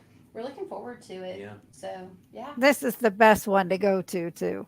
My awesome. That's I hope sister to and definitely. hear I were that. just at Hack Your Health, and it's okay. It's massive. Mm, Mm. Keto Palooza is so much more intimate and, personable. mm-hmm. It's So just great. Cindy, I have a question for you then, since clearly you've been to Keto Palooza. Because I Sure. asked Chris this question: are there snacks, like you know what I mean? Like where you're at Keto Palooza, do they have like snacks and sampling, or like what No, can I expect? well, they have a vendor room Okay, where, like Keto Chow will be there, and I don't know who okay, else is going to be, but they do sample out their stuff. Yes. very cool. We get And when you samples. walk in, you get a swag bag that Ooh, has some samples stuff that Autumn's been able to collect up from different companies. So you've got that, Awesome. but it's just sitting out in the on the floor. Other than the vendor room, no, no. okay. I told Chris, I was like, I don't want to sound like the fat keto kid, but like, are there snacks here? Because I feel like that would be great. But we're looking forward to it. It's going to be really fun. It's a blast. Yeah. Francine says, can't eat 3 hours before bed. I have esophageal spasms and GERD so bad that I'm in danger of esophageal cancer. Oh no. Yeah, that's tough when you're dealing with like that kind of an outcome Yeah. of eating too late or different kinds of Yeah. things. So I mean, none of us are doctors. And I don't know, maybe you have, but if you haven't, I would really maybe recommend looking into some of Dr. Barry's information Yes. about some of those kinds of things. Maybe even considering joining his private group, even if it was just for a little while to ask some questions, because whether it's him or some of the coaches in there, you might be able to get more direct information to help with some things that could more specifically target that kind of stuff, and then Right. pick and choose different recipes or different things you're making for yourself based on kind of those pieces of information. So, Mm. Yeah. Jerry said, loving the red jeans, Chris. oh, thank you. These are. It's the first time I've worn these in a long time. I put them on today, and Ash was like, "You looking good in them jeans," and I was like, "Calm down now." He was looking good. Looking And good. then They're she's, slim fit, so. I will say too, if I can, so today is Chris's first day of not going to his day job as an armed security guard. So to me, it's hilarious because when he would leave to go to work, he would wear all black. It's like black tactical pants and boots and all that kind of stuff. And today it's like we're working at the house, we're doing all this stuff, and we were getting ready to hop on this live stream with you, Cindy. And he comes out and he's wearing like bright red pants and his camo shirt, and I'm like, you look like yourself today. You're not dressed all in black and tactical stuff. I'm like, you look like you. Like it's great. yeah. Jerry says, Ash, how many artists have you written songs for? And has Chris? Oh yeah. For me, I've had quite a number of cuts as a songwriter. I've had over 30 different artists record my songs.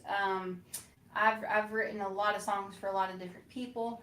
I've also had songs been put on what we call a hold. So hold is, let's say somebody like a major artist like Luke Bryan, Miranda Lambert, whoever. When they are getting ready to make an album, they will listen to hundreds and thousands of songs, and they kind of narrow it down to let's say 100 songs, and they'll go through 100 songs and they'll figure out what 10 or 11 do we take out of this 100, that makes the album. And so I've had artists put songs that I've written on hold, meaning like they're considering putting it on their album. So like Miranda Lambert had a song of mine on hold for a long time. I've had a hold by Luke Bryan. I've had a hold by Billy Currington. So yeah, I've written a lot of songs and then had some songs on hold. But yeah, I moved here originally to be a songwriter. That was my whole thing. I didn't move here to be an artist. I moved here to be a writer. Um, and then just as I was here longer in Nashville, a lot of people were like, "Nope, you're an artist," and I was like, "Well, I don't really know what that means," but and then I started to do it though, and I started to put myself out there more and more as an artist, and I was like, "Man, this is really where I belong." So I still write songs for other people all the time, but now I would say the difference is like nowadays I'm more focused on like my own music and my own art, and I only write for other people occasionally. So, I what was about going you, to Yeah. say, Cowboy? now it's time for you to write and perform your own. Just that. Right. Yeah. So I'm grateful for everyone. I think it's a huge compliment to, write a song and then to have somebody want to sing that, want to Yeah. record it and to take the time and the effort to put it out. And I remember in August of 2019, I actually had my first major label cut. So we actually walked into Walmart and were able to buy the CD because it was sitting on a shelf. But I had written with an artist and a reality TV star called Big Smo. He was on Warner Chappell Records at the time, and it was super cool. We got to walk into Walmart, and there was the CD sitting on the shelf, and we got to Mhm. buy it. And I had his single, and I've written a lot of songs though, but it's always just an honor when someone takes something that you've written and decides to, put it out and make it their own. It's always a huge compliment. Yeah. Yeah. I've had a handful of cuts as well. I didn't pursue the songwriting side nearly as much as Hmm. you have. Yeah. I mean, I have done lots of songwriting, but I really wrote more for kind of my own style of stuff.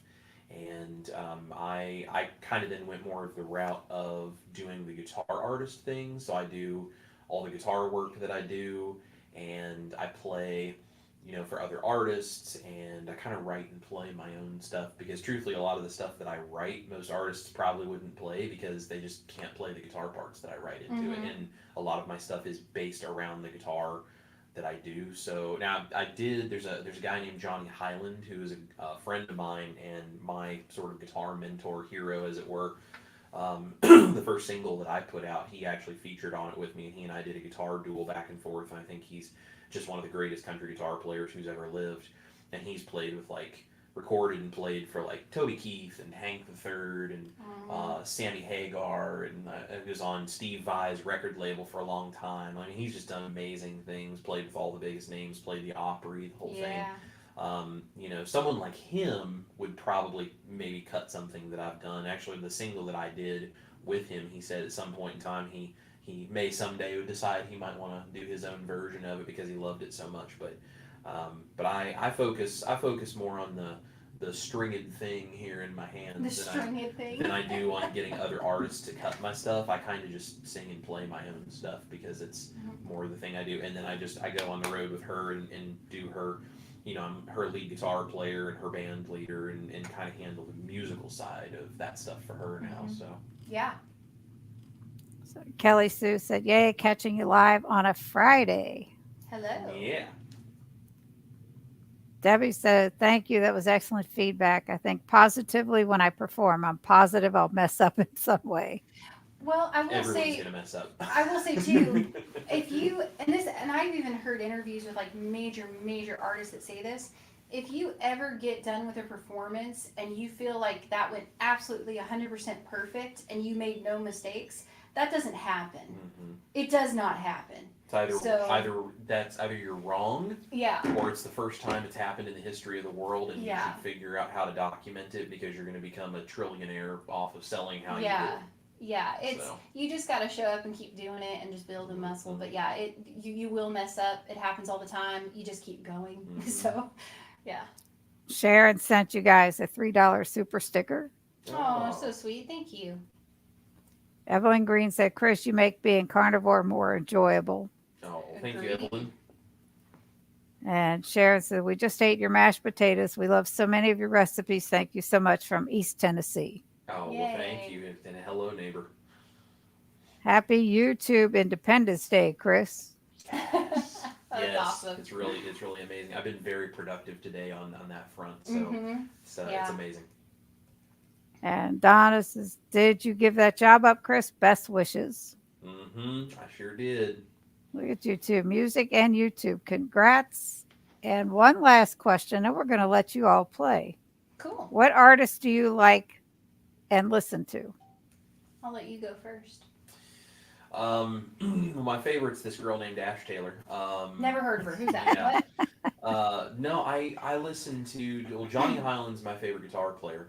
Mm-hmm. Um, and I also grew up on like 60s and 70s classic rock and then some of the 80s like hard rock and hair metal stuff. So I listen to a lot of that kind of stuff as well as some of the southern rock like I mean Leonard Skinner and 38 Special and Molly Hatchet and those kinds of guys. I love like Def Leppard and sort of that era of rock. On the country side, I really enjoy all the I enjoy '90s country, and then some of the early 2000s stuff because that's kind of when I got into country was in the early to mid 2000s. But Brad Paisley, Yeah. I've always really enjoyed. Mhm. Keith Urban, a couple of the guitar slinger guys from the 2000s, late '90s, early 2000s. Um, I enjoy the old like Jason Aldean stuff Oh, yeah. when the, Yeah. the country rock thing was first starting to happen. I enjoy a bunch of shred guitar players that probably no one here would have any clue who they are because you got to be pretty nerdy on the guitar side of things to enjoy. It's not what most people would consider easy to listen to music. You got to be really serious about guitar to kind of enjoy what it is that's going on there. But yeah, I like a lot of that kind of stuff, and I mean I have a very wide plethora Yeah. of musicians that I really enjoy because of their talent. So, but Mhm. you have maybe a little bit more of a direct list.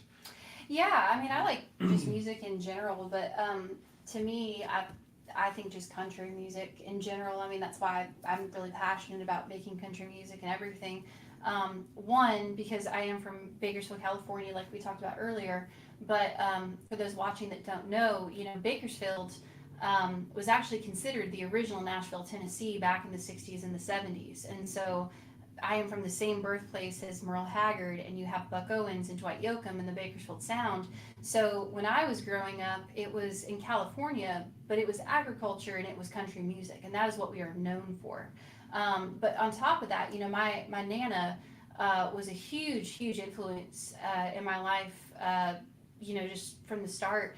And she passed away when I was about 13, but she is just some of my earliest memories though about music and just seeing the love and the passion that music, especially country, can make a difference in someone's life with the stories that they tell and everything. But my Nana, I remember she had a cassette tape that my way older brother had made for her, and I actually have it. It's here in our studio in the closet somewhere, but it says Nana's mixtape.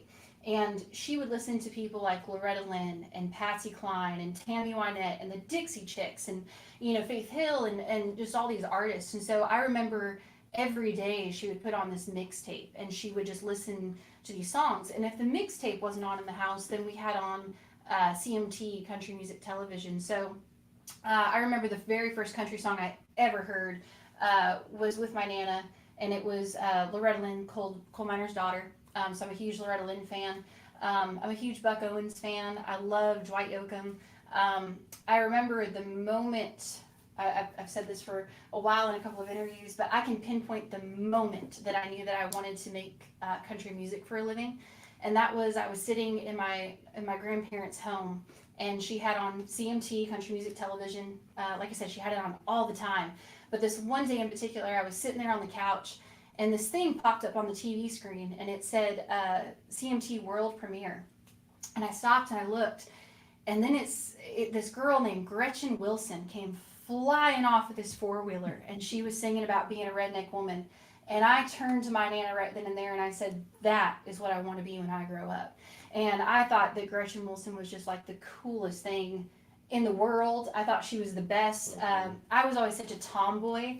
And, Gretchen was like this tough, real woman. She was, bold. She was just awesome. And she wrote all of her own songs, which at that point not a lot of people were doing. So I'm like, wait, you can write songs? Like that's a profession? Like how does that happen? So I would say Gretchen Wilson. And lastly, my biggest influence to date since moving to Nashville is an amazing artist by the name of Brandy Clark. I am a massive Brandy Clark fan, as Chris can tell you. But I just really admire her work and her songwriting, and she's just an incredible artist. All right. Another question just popped up for you, Chris. Have you Mhm. ever heard of Phil Keaggy, an awesome guitarist? Even Ted Nugent said he was the best.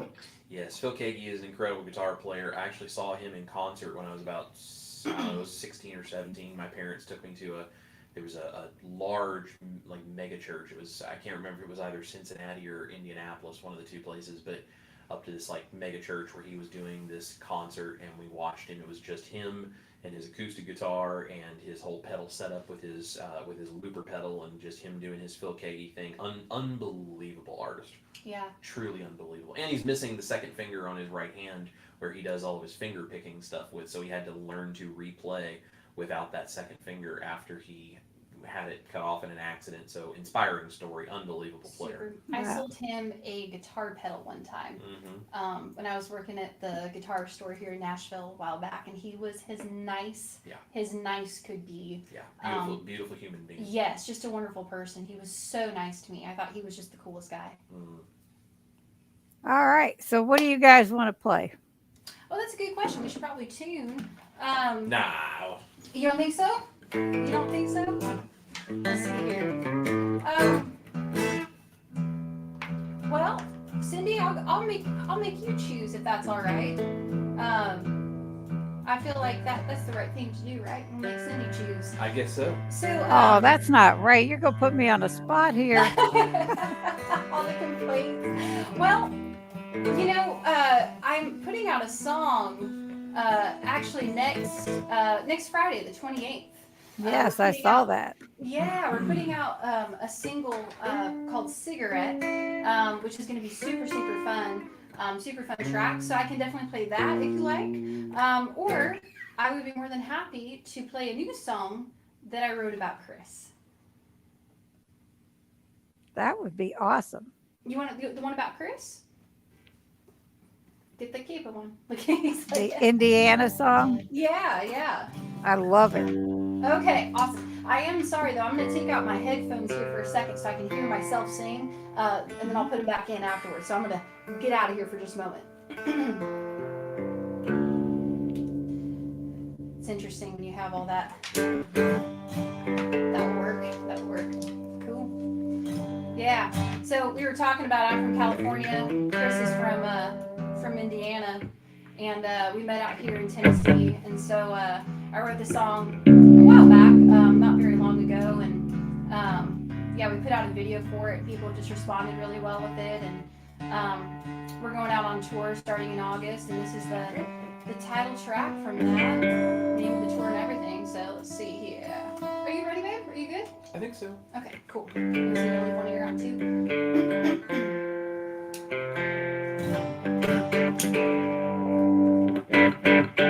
Is that good? Okay, cool. Awesome.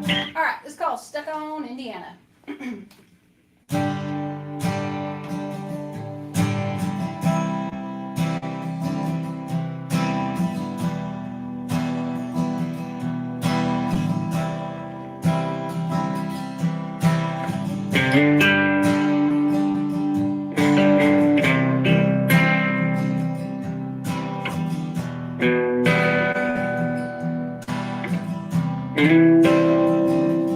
No, Wyoming, still don't know why I left. In Georgia, left me for some girl out west.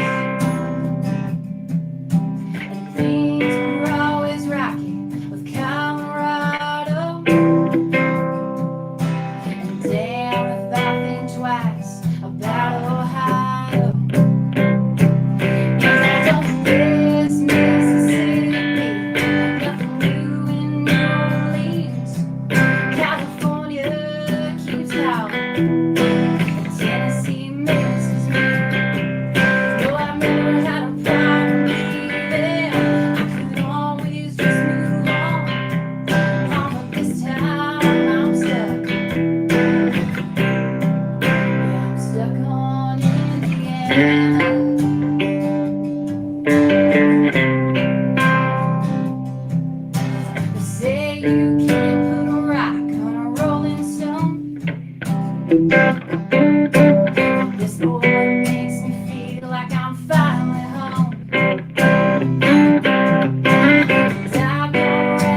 Put a ring on my hand.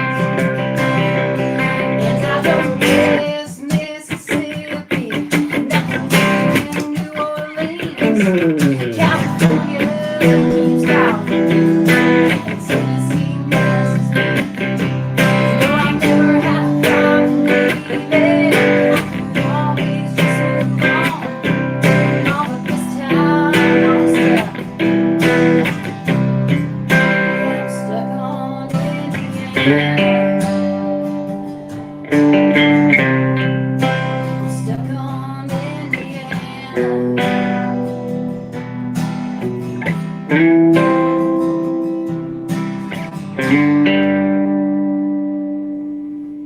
Yeah, something like that. That was awesome.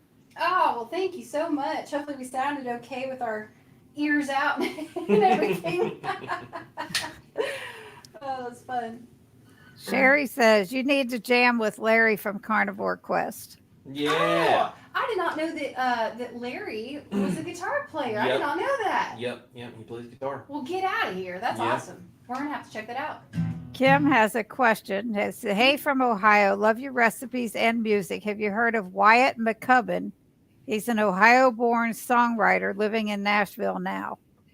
You know, the I know- name sounds familiar, but I don't know him. The name does sound familiar. I can't say that I personally know him. I know a lot of Wyatts, but I don't think I know him personally. And Sharon says you have a heavenly voice, Ash. Oh, thank you so Isn't she much. You're so great? sweet. Lisa says, Ash, you have an incredible voice. Liz Thank- sent you a $3 super sticker. Oh, Liz, you're so Liz, sweet. You're so sweet. Thank you. And I told her what it was called. Singing live on YouTube ain't easy. Y'all are nailing it. It's definitely not. And a Thank you lot kindly. of Yeah. applause. Great job. Debbie said, bravo, bravo. Oh, so sweet. Karen says, thanks, Cindy, for giving us this private concert. So the big question is, are the guitars compatible meant to KLP? Sorry. Yeah, I was gonna say I'm not sorry. I'm not sure if I understand. Are the guitars compatible? Oh, Are like they could we asking- take him to Keto Are we bringing them to Keto Palooza? I don't know. I don't know why she's not having you all perform there. That would be awesome. I will say this, Cindy. I can't say too much about it, but you know, so starting in August, we're going out on the Stuck on Indiana tour, and we're Right. kicking it off in Fort Wayne, and we're going all over the place. We're going to Ohio. We're playing in Kentucky. We're all over California. Virginia. So we're doing that, which is going to be a lot of fun.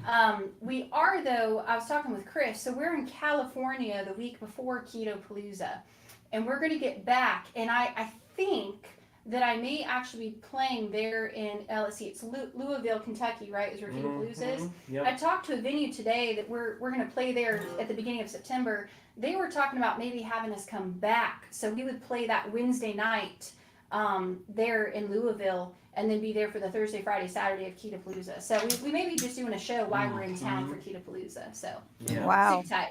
See, but that's the Chris and I were talking about it. I feel like we're a bunch of weirdos, because our whole life is basically like music and YouTube and Keto Yeah. Carnivore. So that was the thing. Chris was like, let's go to Keto Palooza. And I'm like, awesome. And I'm like, hey, I'll book us a show while we're Book a there. show while we're Let's there. go. Like, Yeah. and we show up into town with our guitars and our dog, and it's awesome. Yeah. Now I have to say, Cindy, you can totally veto this whole thing. But since Ash did a song about me, don't you think I should do one about her? Yes. In fact, is this your mother? TPC I Delisle? believe so, That's one of the two of them. It's either my mom or my dad. Most likely Could my Chris mom. do one of his songs? I would love for you to do the one you wrote for Ash when you first met I her, love this song. because it's fantastic. Yeah. Well, like Ash said, she's from California, so I didn't know anything about California until after we were already together. Mhm. I'd never been there, and so I just kind of wrote this with a buddy of mine about kind of what I thought California was like, just from what I had seen on TV and those kinds of things, and also what I saw dating a California girl. So this is called California.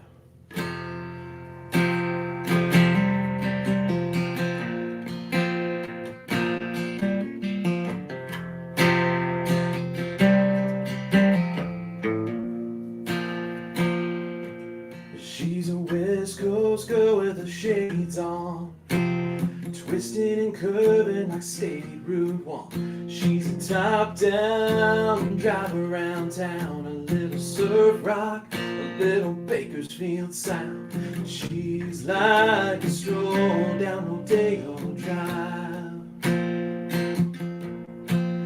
90210 kind of fine. She's famous as the Sunset Strip. She's cool like mountain air, beautiful as Marina Del Rey, and worth more than Union Square. She shakes me like an earthquake. She's a wildfire in my mind. She's a fine wine. She's a good time. She's sunshine.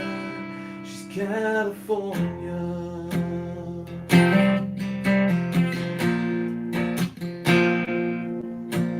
She's strong and proud like the Golden Gate, as laid back as the sand in the shade. She's a neon lit up LA night. She's a gold mine. She's a name in lights. She's like a stroll down Rodeo Drive,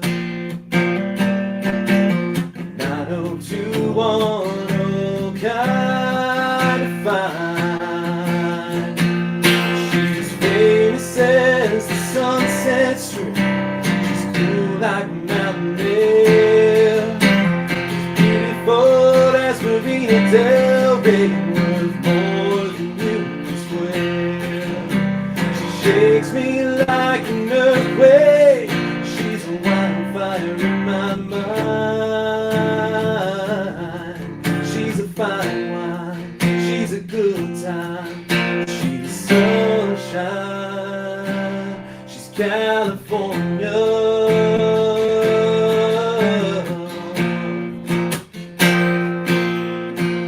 She walks in the room.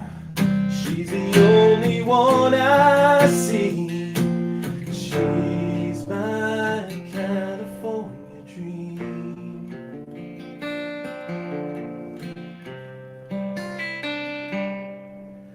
She's famous as the Sunset Strip, cool like mountain air, beautiful as Marina Del Rey, worth more than Union Square. She shakes me like an earthquake. She's a wildfire in my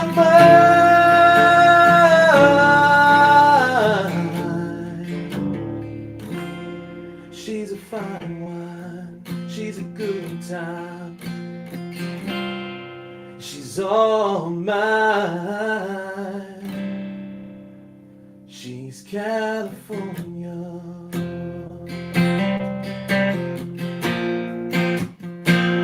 She's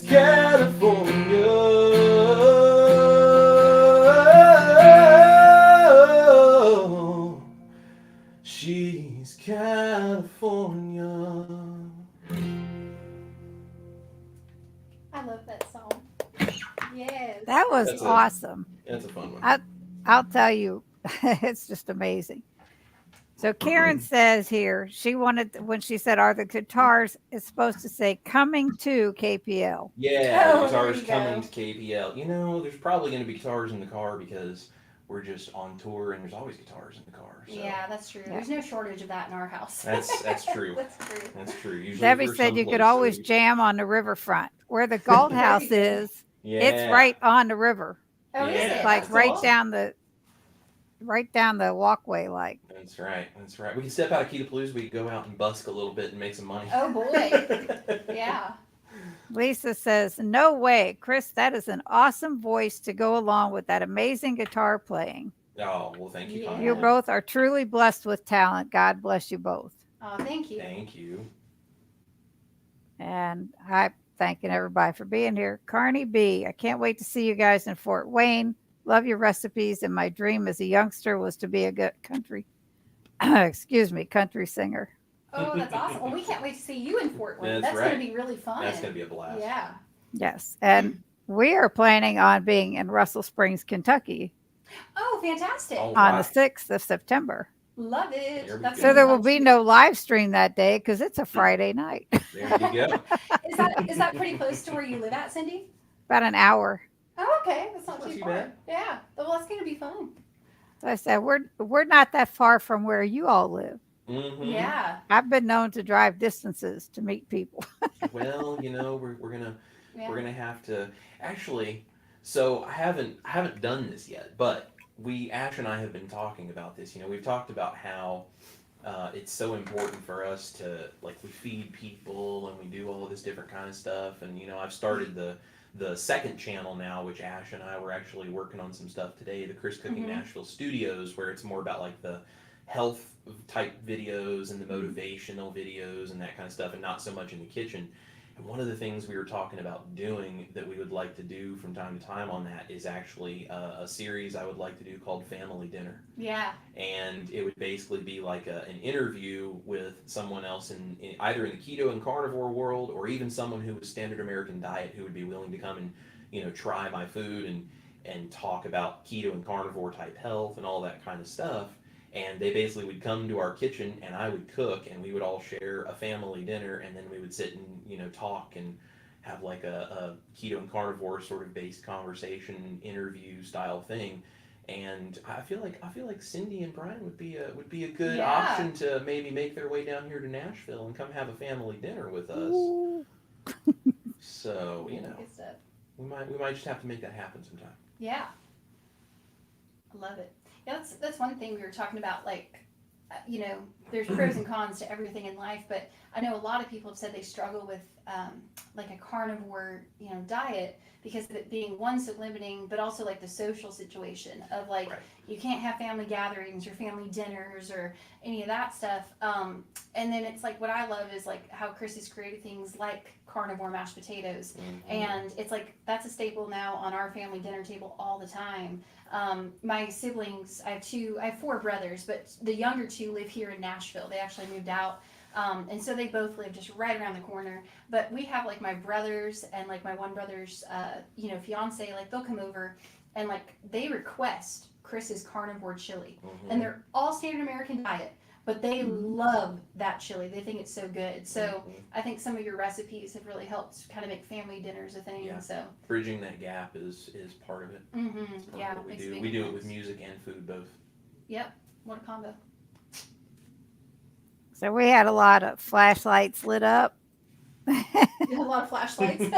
lot of flashlights, clapping hands, and Love it. That's awesome. everything. I mean, you guys are amazing. You're just so nice and down to earth. And the recipes, Chris, that you share, and I've tried many.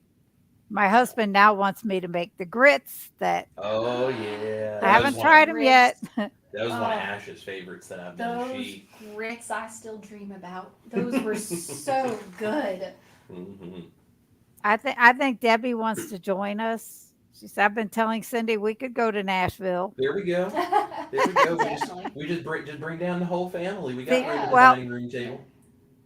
in case you don't know, my sister Debbie is who got me started on keto Mm-hmm. Oh, wow.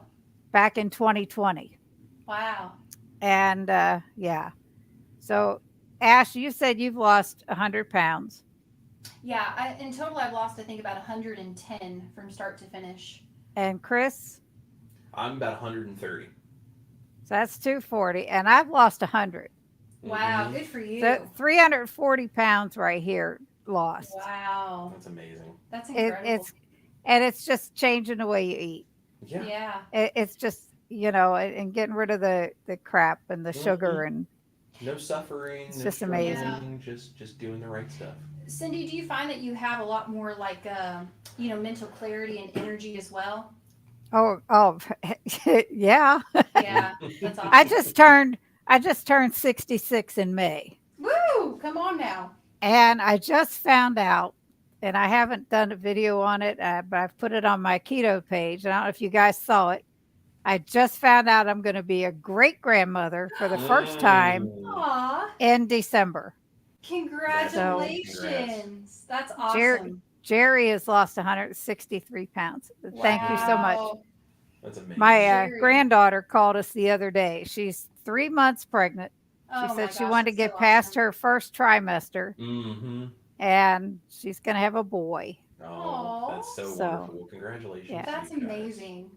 But yeah, I feel way better than I did in my 30s and 40s. And, Yeah.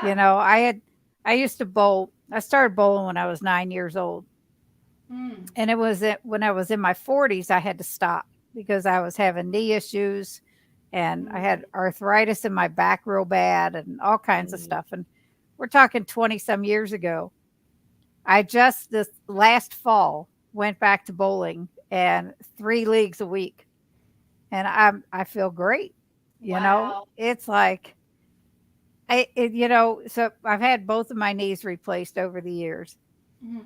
But considering that the arthritis is gone from my back and all the other anything else, and dropping the 100 pounds really put a hey, you got this, you can do this, and it was great. Mm-mm. So, That's amazing. but yeah, I felt way so much better. Mm. That's incredible. Yeah, Chris and I love to go bowling just for fun from time to time. Terrible at And it, but we love yeah, we're terrible at it, but it. boy, do we have a good time when we do it.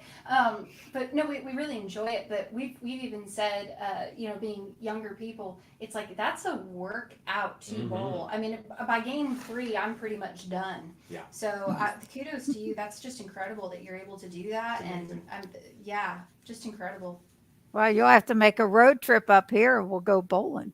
Oh, Mm-hmm. don't tempt me with a That's good right. time. I'll be We there. I gotta love it. we gotta do that. I Yeah. know that just to interject very quickly. So I know we've got this streaming to your YouTube channel. Mm-hmm. I think this is streaming to my YouTube We channel. think, Hopefully, yeah. of course, Cindy and Sana have their stuff streaming. Right. But Yes. anyone who might be seeing this either now or in the future should make sure to go subscribe to Cindy and to Ash's channel and to Sana's channel and my channel if you don't happen to already. Please go subscribe because especially these three ladies who are all attached to this live stream tonight are all three wonderful women in this space. Of course, my beautiful, lovely wife over here with all of her country music that you can go hear but all of the keto and carnivore stuff that's going on everywhere else also. So everybody make sure to go subscribe and show the love.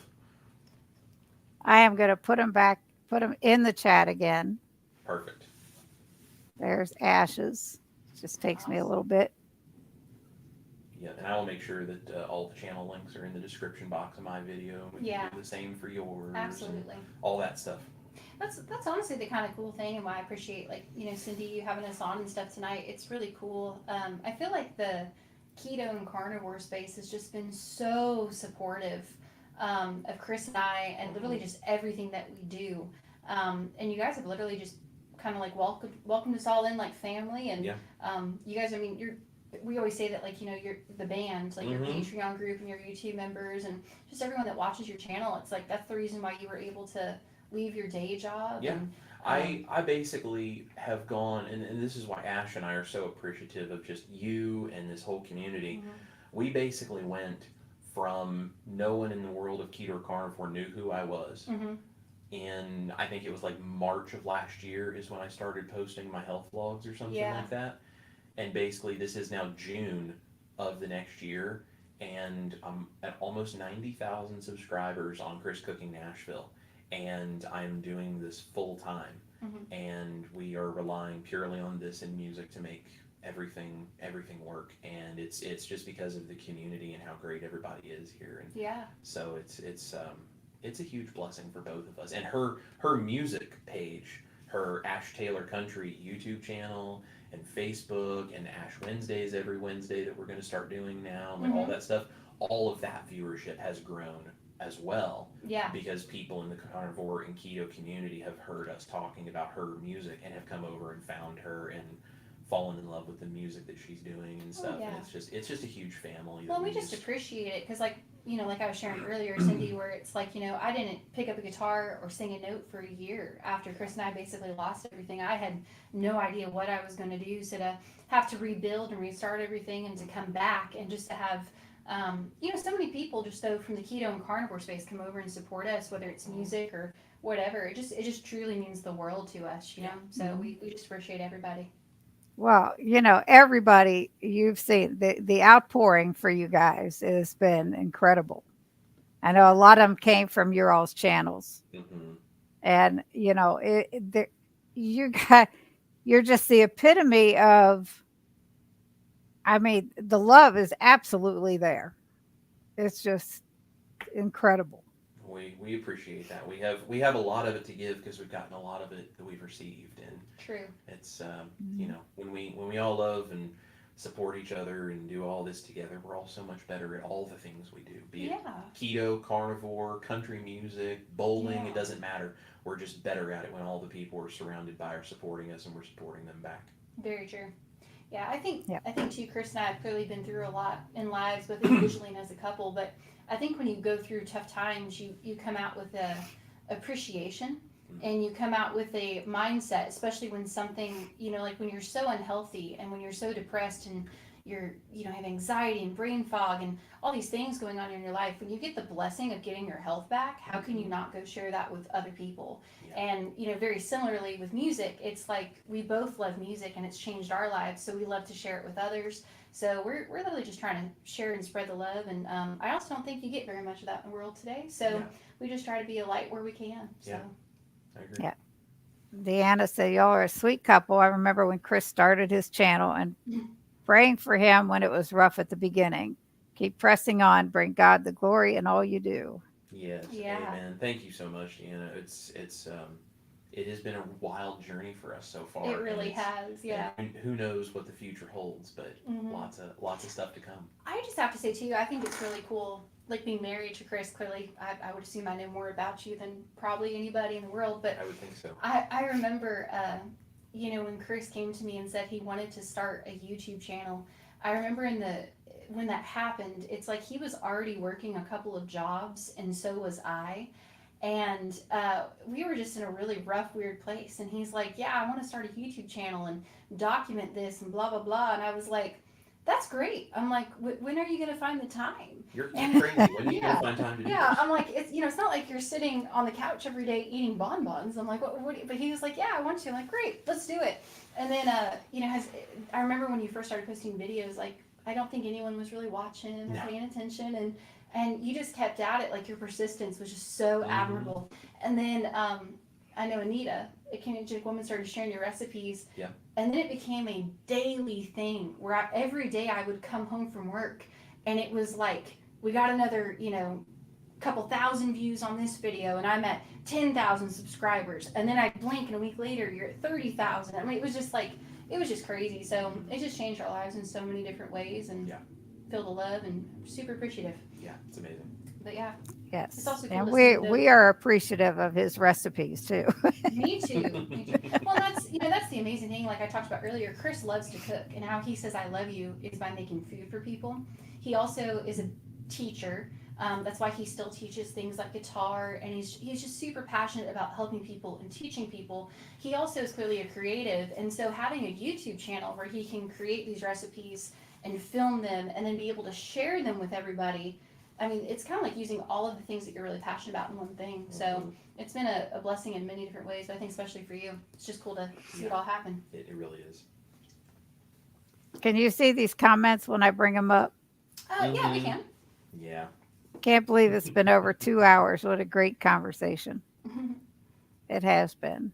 It's But just because I don't want to take up any more of your time because you guys are busy. And you got a oh, recipe video to put up tomorrow. I do. I was working on editing it earlier today, and we've Yep. got everything ready to go. I'm really excited about this one because this is the first version of a sort of dual version of this new noodle recipe, Yeah. and I've done a couple of different things with it now, and it's really exciting. So Yes. it's gonna be really really good tomorrow. It's amazing.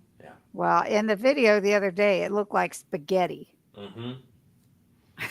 Mm-hmm. It's pretty incredible. When I did this the first time, and I sort of like I went with this new thing and she and I were in the kitchen, and I went ahead and I was like, look at this, try this. Yeah. And she was like, oh my gosh. And I was like, yeah, it's really incredible. It honestly, I mean, my other noodle recipes are good. This one puts them to shame. It really does, though.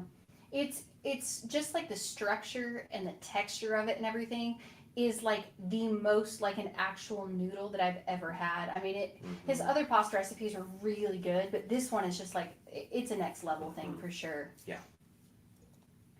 Just gonna have me working so hard here, making more and more stuff. I know. In case you get bored, we'll just send you some more recipes That's to make. right. That's right. Well, Cindy's gonna send me a message one of these days. I'm over here deboning chickens and Yeah. no. making pasta And and grits and tortillas and will you stop Well, posting videos? yeah.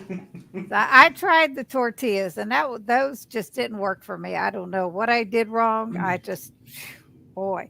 But I'll Oh tell you what well. I did do. The last time I made the pancakes with the gelatin, I mixed it Mm-hmm. in with the dry ingredients, Mm. and it because the time before that it kind of chunked up in it with for me. Yeah. This Mm. time it didn't. It went so smooth, and oh my goodness, they were so good. Oh, You the always pancakes. And you That's Yes. always perfect. get obviously, you always get credit if I make one of your recipes. It's Oh, well, always you're not like very I have a big a big channel or anything, but you're very kind. Your it's channel's your growing though. recipe. So Your channel's growing. I was looking at the numbers right before we hopped on today. I was like, Cindy's channel's getting bigger. Yeah. We gotta keep people subscribing to you and get some more followers over there. You're doing good stuff. thank you. I appreciate it. Mm-hmm. But I'm not going to keep you any longer tonight. It's been a long time. I have not had dinner yet. Oh no. That's right. That's Let's all leave right. I that have a there Yeah, we're too. gonna ribeye out there. be yummy. We're gonna go have those deboned Cornish game hens. Yep. Gonna be so tasty. Mm-hmm. Yep. But thank you, Chris and Ash, for coming on. I really, really appreciate it. This has been so much fun. Mm-hmm. Absolutely. And Thank you for Ash, your having us. story is amazing Oh, all thank the you way so much. across. It's amazing. Well, thank you. Appreciate you having me on to share it. Thank you. And everyone in the chat, thank you so much for joining us Friday nights. Like Sana says, when she's here, you could be doing anything at all on a Friday night. But this means so much to us. Yep. And everybody have a good night.